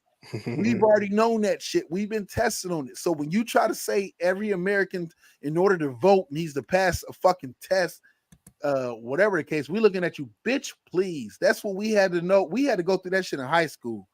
We over finger fucking bitches and taking fucking study group sessions and whatnot, licking peanut butter off of certain chicks. No, I'm speaking on my own shit. But listen, 2 things about him. Guess what? Google what's the most racist country in the world. His parents are from there. Number 2, he's a second generation Indian American. So who is he to fucking say who should take a citizenship test or not? You're right. If you look up the way how he got his college education, look how he got it. Oh, he's a recipient of everything that he wants to be against now. So he makes no sense. You gotta love it. He makes no sense. But he's corrupt. He's corrupted by the system, no different than the rest of them. That's what I'm sitting saying. Yes, all but these you know people about the have caste done. system? All these people have done is what I'm saying is this. Again, back to World War III. They took an advantage, and they just knew the system. Black people would get away with so much shit if we actually learned our rights. If we actually sat there and started having community things, and we teach our people our rights. You know how many illegal seizures get thrown out? You know how many other different things we can be? Did you know if you get caught in the FBI or the government or the DEA or whatever case is trying to catch you doing a drug deal, and they've been following you, and you move to work, and all you do is get caught with the cash on the way back because they somehow fucked up and then catch you with the exchange, and they pull you over with the cash. All you have to do is deny that cash is yours and the car is yours. They can only hold you for so long, and they gotta fucking let you go. That didn't work for D'Angelo on The Wire. Well, that's because that was on TV. I just went through it. No, I'm just joking. I'm joking. Yeah, okay, I wasn't. I was about to say. I'm not gonna say where I work because I don't never want to get fired from my job. It was a joke. Yeah. Okay. That but I'm saying that's how you get caught. I seen it when. Well, the last time. Yes. $350,000 they seized out this car, and they've been watching the dude since they left California. Wow. 2 Mexican dudes, but they're American citizens, and they lost them. They followed them from California all the way into Ohio, going up into Detroit, but they lost them because the dudes got off the turnpike. They caught them waiting, thinking that they were still coming in, and they fucking caught them on the way out. And when they caught them on the way out, there was no drugs in the car, just cash. I'm sitting there with Border Patrol. I'm sitting there with DEA and everything else because they brought him into where I work at a fucking garage to break the fucking car down. And I'm watching them pull out this vacuum sealed bags with all this cash in there, bro. I've never seen it been in place of that much cash in one place in my life. Wow. I'm just broke as fuck. I've never been there. And they pull out all this money that's vacuum sealed and neatly things for all these compartments in the car. And I'm talking to the guy. And he's like, bro, he said, if I'm being honest with you, he was like, if they don't say shit, we can confiscate the cash. We can confiscate the car. We have to fucking let them go if they don't claim the cash. Damn. No, you're fucking right. And with that, let's wrap it on up because I gotta go. Okay. Again, I'm gonna say it one last time.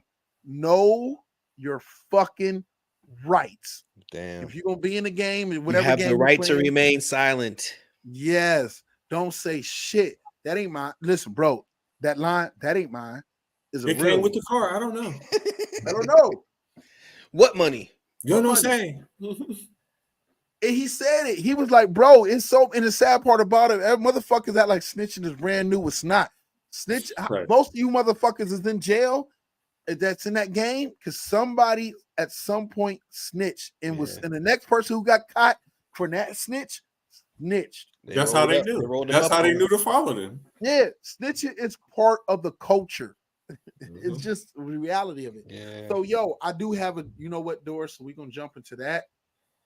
Let's Not do a, it. you know what, Doris? Oh, goddamn, I miss Tia so much. Hashtag. Don't hashtag this. Yeah, I miss Tia so much. Me too. Okay, AAA listeners, it's time for Black V to present Don't Hashtag This. I repeat, don't hashtag this. And now your co-host, Black V. Good evening, good evening, good evening. The don't hashtag this for this episode is going to be hashtag NIL over NFL. Again, hashtag don't hashtag NIL over NFL. Caleb Williams, because his dad himself said that, yo, we can make more in 1 year we can make more in 1 year staying in college rather than going pro if we don't like the team that we're going to in the NFL draft. Let me tell you this. NFL draft is not the NBA draft. You can't submit your name and then unsubmit your name. Once you declare for the NFL draft, you are in. The rule hasn't changed. Once you submit it, you are in. So you can't be like, yo, I'm gonna go in. I don't like how the pecking order is in the NFL draft. I want to take my name out. It doesn't work like that. Yeah. Once Good you luck, declare, Eli Manning. Yeah, Eli Manning. No, you can pull an Eli Manning, but you're already in the draft. You can't go back to college. Saying. Good Yeah, luck. yeah, you're right. No, you're right. You can do that, but once you declare for the NFL draft, you're in. Now, how you fight to get to go where you want to go is up to you. But there's no going back to college to collect NIL. No, at all. I don't like that. I don't like that. I think they should. I don't think it's fair, but I think it's fair. I think they should, you should be able to change your mind because at the end of the day, they paying, so it don't make no motherfucking difference. Especially when you got players like Bo Nix and shit like that have made millions and millions of dollars at this point now. Been in college forever. Yeah. Well, you got to look at it like you're all right. You got to think about it like this. You have an eligibility issue, and you got to think about what's fair to the other kids that are coming in. Because you can't just keep thinking about just top percent. The unfortunate part of the NCAA is I got to think about the body, not what's great for the top, but we're responsible for the body. And when you're responsible for the body, as much as it's great and it's beneficial to Caleb Williams and other people else, you got people coming behind those people. You got people that's coming out of high school every year that's a 5-star. You got a whole ton of 5-stars coming out every year at quarterback and different things and different opportunities. And if you keep favoring the name brands, what you'll do is you'll destroy the sport because there's too many people coming in underneath those name brands. We'll put a cap on how long you can be there then, because again, Bo Nix and them 30 fucking years. That's why they have them rules. But that's why you don't need a red shirt. You have a medical red shirt. You can wiggle around it though. Hey, how about this for a fact? Because what Reggie's saying is true. If you get hurt, Justin Herbert's junior or senior year, he played against, as he was a quarterback of Oregon, he played against Bo Nix, and Bo Nix was a freshman at Auburn. Now, Bo Nix is a senior at Oregon, and Herbert is gone and been in the NFL for 3 years. Been gone. Caleb Williams is a junior, a true junior. He will make money. I think he makes $4 million a year. Because Shador is the highest grossing athlete. It's crazy that a kid who came from HBCU, but because of who his dad was, Jackson State, but because of who his dad was, he came in making 4.8. And this is how a lopsided it is, because this is the crazy part about it, but I'm gonna be truthful with it. The highest grossing player who's not even the top in his class, not even top 10 in his class, in NIL money in college is Bronny James across the board. Oh He's wow. not. It's Bronny James. Next is Shador, the Heisman winner, who has proven that he is a bad mamma jamma, that he is the real deal, that he is the shit. Is number 3. Again, I get it. We love money, but we tend to let the idea of making money justify bullshit. Shador is good. Is Shador better than Caleb? I don't think anybody here would take Shador over Caleb Williams in a draft for their team. But Caleb Williams is another old ass man too. He's truly out of high school. He didn't redshirt or nothing. Yeah, so he's legit where he's supposed to be at. USC quarterback. Yeah, He just been Oklahoma, huh? He just been to 2 schools. That's all. Yeah, just 2 schools. He How left. old is he? He left when Lincoln Riley left. But he came there his freshman year. He started. Lincoln Riley left his freshman year. He transferred there. Last year was his true. I want to say sophomore year. 23, maybe 24, 23, Yeah. maybe. Yeah, last year was his true sophomore year at USC and in college, period. And he was there. Hence why he didn't go in the draft, because he didn't went last draft. He didn't went first overall. He's the truth. He is, bro. I'm looking him up right now. There's certain players I watch, and I guarantee y'all vouch and agree with me on this. Certain players you watch, you're like, yo, he the truth. Michael Vick, when I watched him in college, I was like, bro, He 22. he the truth. Yeah. Caleb Williams, you watch him, yo, he the old boy for Colorado. The DB, Travis Hunter. Travis Hunter. Travis Hunter, the truth. Yeah, he's good. Yeah, like you see, don't get me wrong. I'm not saying that Shador isn't a good quarterback. He's good, but I've also watched him have flaws. But he's the highest paid college football player over Caleb Williams. Hey, is that because of what he's achieved and what he's accomplished and earned, or is that because of the fact that it's a business, it's marketing, and there's if it don't make dollars, it don't make sense. It must be the money. He's being must be the money. Hey, my bro, bro, listen, we about to wrap it up. But my bro, no. I was like the biggest Deion Sanders fan ever. Like I bought his album, Reggie. I didn't buy it. A certain Filipino dude we all know stole it from Oasis for me. Oasis. Yeah, I remember that. I mean, we liked the album. I don't know, I don't know why we liked it. We just like that shit. Because it's Deion. But isn't that going on today? We just love Deion so much that we just like, it's fucking Deion. I mean, he's all right. It's Deion, bro. Like, Colorado is definitely overhyped because of Deion. Yeah, he's all right. We'll see. He's all right. Give him some time. We'll see what he do. We'll see if he Nick Saban. We'll see. Yeah, I'll tell everybody. I'll put this on record. Next Reggie, year or the year after, man, Colorado is going to be Reggie, you got people that see. get so wrapped up in the money that is like, yo, I'll take Coach Prime. I gotta over go, Nick y'all. Saban. All right, bro. Peace. All right, bro. Bro, if you taking Coach Prime over Nick Saban, you's a fucking fool. It depends on.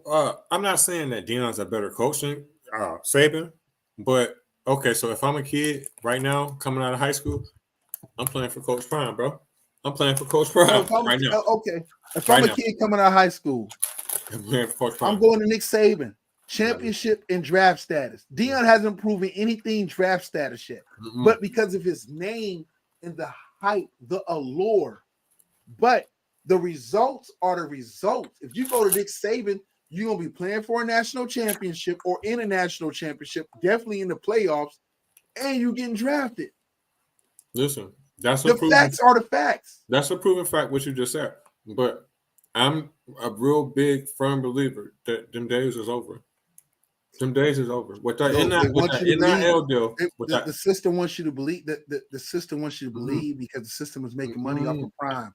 No, it's not just him. It's not just Prime. It's not just Prime.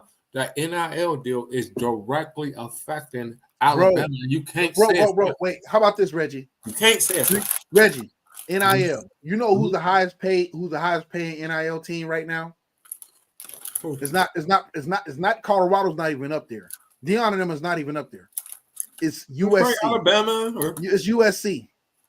Mm. And you know what? Guess who ain't got no defense, but they paid a whole shit ton of money for defense. Because USC the biggest show in town, bro. It's LA. But you That's know what I'm saying. I know, They're the but biggest bro, show there. here's the thing about this, Reggie. This is the part I love. You know who struggles to sell out games? You know who struggles to sit there to have people actually on a week-to-week basis unless it's a The big Rams. game? The Rams and the Chargers. Right. And the Trojans. They struggle. USC? Yes. How?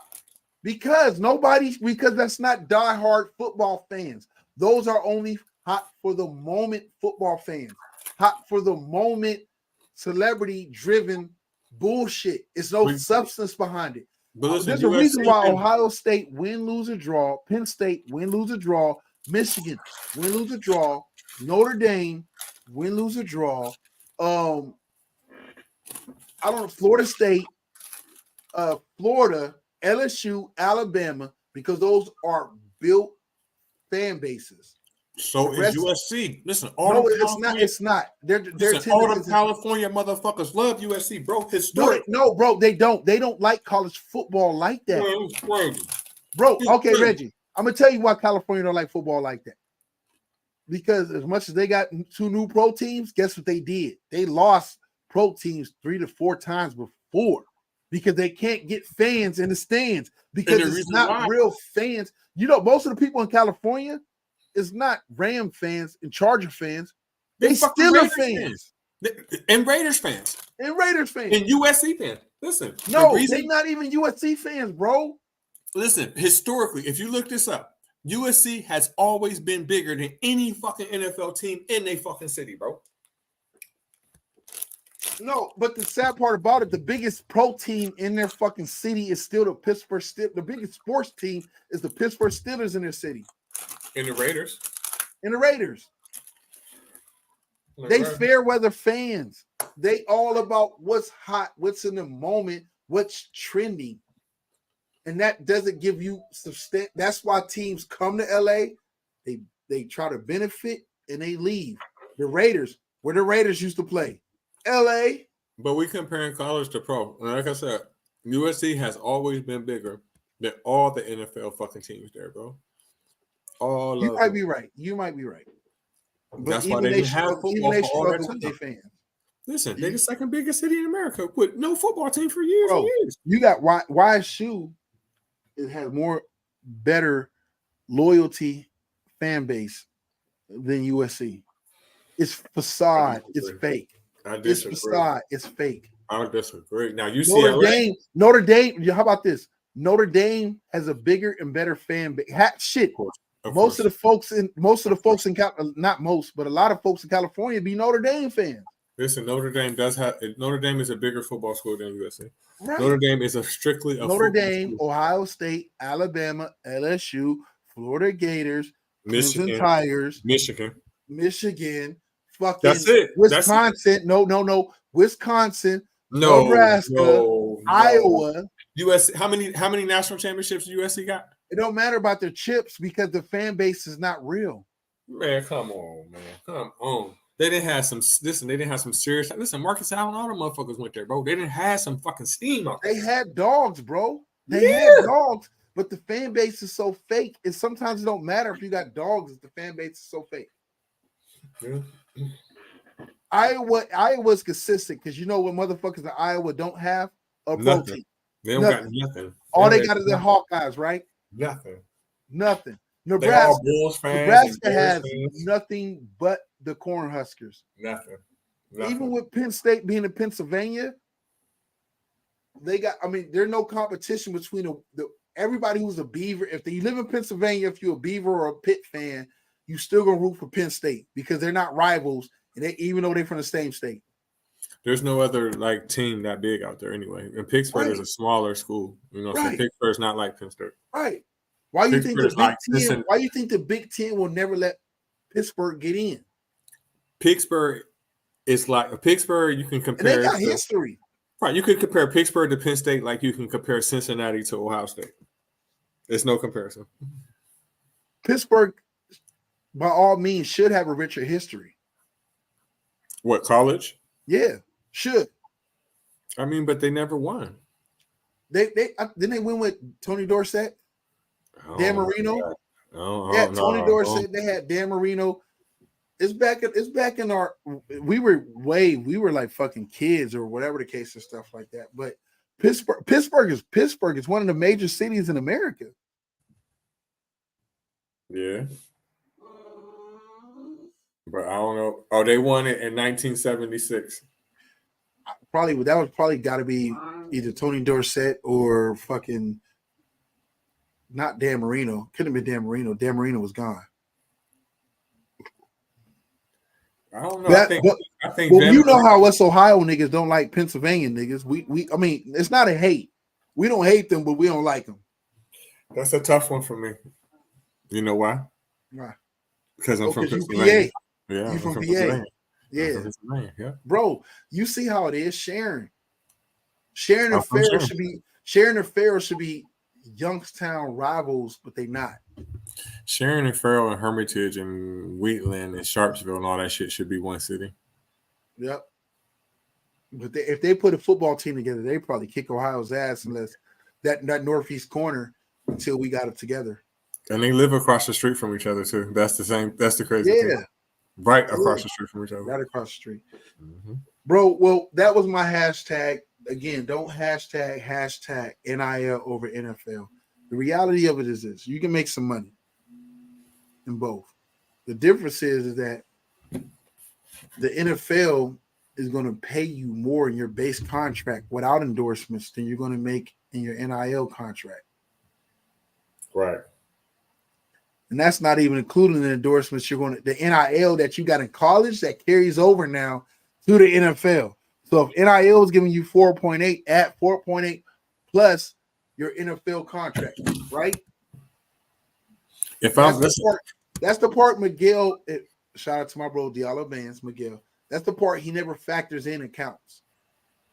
If I'm a running back in college, I'm staying there as long as I can. No, I'm gone because of mileage. No, the mileage. Listen, that's on one hand. That's on one hand. And you're right. That's 100% right. But look at the money I can make off an NIL deal compared to what I'm gonna make in the NFL. Okay, so say for instance, right? If I'm the best running back in college, right, or just a beast, right, and I stay there 4 fucking years with an NIL deal, I'm probably gonna accumulate about 20 mil. Your first 3 years in the NFL, say you don't get picked in the first round, which ain't nobody gonna pick you in the first round. You running back, right? Right. You're not gonna accumulate that after 10 years, bro. I'm not. I respect that. I think I can agree and disagree at the same time. I think you take advantage of it while you're hot, jump out, get your big paydays. Hopefully you stay healthy, get through your first 2 seasons. But how you gonna get it though? How you gonna get that being a running back? If you a dog, you a dog. Okay, look at Najee Harris. Okay, what's this? His second year or third year? In the NFL? Maybe 4th year. He's been there 4 years now. Okay, well, he's still on his rookie contract. We know that, right? Mm-hmm. Do you really think when it's time for him to get signed, do you really think he's going to get even a nice deal? No. But NIL might have gave him like 2.8 million. His base NFL contract is higher than 2.8. Do you want to pull up his contract? Did he get picked in the first round? I don't want to misquote it. If he got picked in the first round, then I don't know. I can pull up his contract. We can pull up his contract. Yeah, let's take a look at that. Because I can guarantee you he's not going to make no 10, 12 million a year. And if a motherfucker nobody's making that NIL wise. That's true. But do you really think that a person is 13.1 million? He can what? Pull that up. I'm about to pull it up. Per year? No. Hell no. It's like, I was about to say they fucking smoking dope.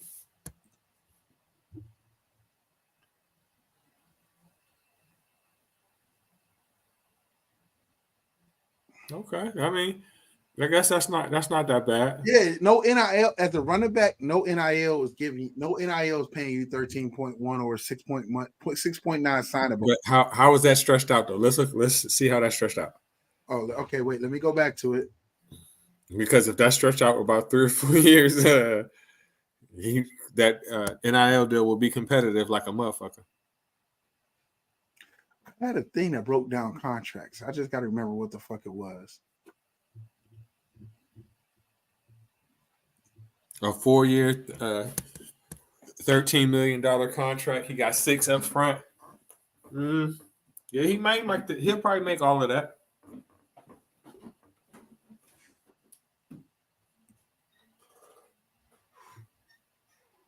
There we go. There we go. Can you see this?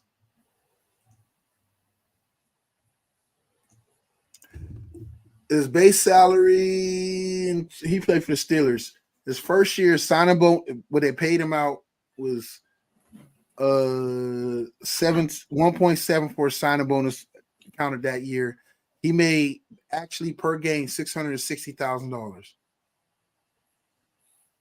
He made what? $660,000 per game. His first year, Yep. Second year, he made $1 million. 1.2. Yeah, he been better off staying in college. No, bro, he's not getting that. You got to think that's like 1.2 his base salary per game. He ain't making no $1.2 million per no fucking game. Bro, your base salary means what they're paying you per game. Listen, okay, so look, in 2023, if he made $1 million per game, that would mean he would make over $17 million. Oh, you're right. Okay, you're right. Okay, Reggie here signed a 4-year, $13 million contract with Pittsburgh, including a 6.8 signing bonus and $13 million guaranteed. 4 years. There's no NIL deal because you're not coming out the gate getting no. If the top quarterbacks is getting 4 something. Ain't no running back getting more than 3. Listen, when he played at Alabama, if he was in college now, the way the NIL deal was set up, he's still not making quarterback money. Listen, he damn near. Bijan only made 2. Listen, that's then. I'm talking about now. I'm talking about now. Bijan was last year. Bijan only made 2. Listen, did you see the way he played the last year he was in Alabama? Bro, Bijan was a top running back in college. Listen, if he didn't make exactly that, I can promise you it's going to be competitive. You don't think he like the way he played? You don't think he's worth $1 million a year? What I think he's worth in compared to hell yeah. If he was in college right now, he'd be the best running back in fucking college right now. No, he ain't better. He ain't better than hold on, give me a second. I'm letting this baby go. I think you doubt with Najee Harris, and I think you need to look back at what he did at Alabama with all those weapons that they had. They was loaded, and he still got off. How about this? Let's go this because this is the crazy part about running. If you play running back, and I'll argue strictly off a running back position. Yeah, but he was special in college. I think you're looking at his NFL career. If you take his college career, he was unstoppable. I thought he would have been better in the NFL. To me, he's a bust. Bro, here's the top 10. Sam Hartman is at number. I got fucking pissed like a racehorse. I got to piss. Hold on. Fuck. Okay. So Bo Nix.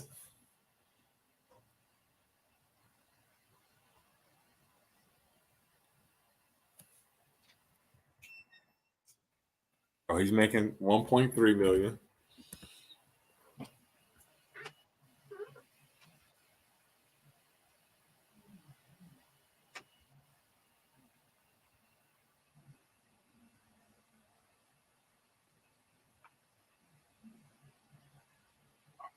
I can hold. I'm in the middle of a podcast. I had to go pee. Sorry, bro. That's cool. Yeah, Bo Nix making 1.3. 1.3. That's a quarterback. Marvin Harrison is making what? 1.4? Mm-hmm. Drake made quarterback 1.5. Evan Stewart, a wide receiver, 2.4. Travis Hunter, bro. 2.2. Yeah, so Najee would be making about that if he still was in there. He ain't making that, bro, because he's not bigger than none of these quarterbacks. Not now, no, he's not. But when he Back was in then, college, even in college, you just don't pay running backs that Listen, type of money. But you got to remember the mileage counts. Listen, when he was in college, the only players that was better than him was on his fucking team. Is you crazy? Okay, so he making more money than Tua or Jalen. I mean, not Jalen Hurts. What was the other kid's name? Which Tua? Bryce Young. Big Tua or little Tua? Big Tua. No, he wouldn't have. Okay, he wouldn't even make more than Jalen Hurts. He wouldn't even make more than the receiver they had, Devontae Smith. Jalen Hurts. He made more than Devontae Smith, who was a top receiver. Listen, he wouldn't have made more than Devontae Smith, but Jalen Hurts definitely, because he was better in college than Jalen Hurts was. Jalen Hurts got ran up out of there. What you talking about? Jalen Hurts was a freshman who won didn't he win as a freshman, come in and win a title, and then Tua ended up replacing him with the sweet agony of it all? Did you see him throw one touchdown pass, Jalen Hurts? No. You see him running. Bro, you're going to quit hating on my Eagles quarterback. I ain't hating on him, but you know good and well he did not. Let you keep doing this. Listen, you know good and well he did not throw the ball at Alabama. Man, I know what you're saying, and I know what you're saying, and it's true, but fuck that. He didn't improve himself a whole lot since then, because at one point I thought that he was Tim Tebow. Facts. All right, bro. Before we jump off of here, you got any shout outs? Any people you want to show any love to? Any brands you want to sponsor? Any restaurants? Any local people doing anything? Shout out to Brandon Brown, and Isaiah Poindexter doing their thing, trying to grow business in the Yo area. Shout out to them two young brothers doing their thing. Love both of them. Watch both of them come up, play football with them both. They're both extraordinary gentlemen, strong black men, and just strong pillars of the community. Shout out to everybody from the Yo. Shout out to everybody from PA. Rhino. Oh yeah, make sure you check out AAA Sports, because we really jump into it. Shout out Diallo Bands.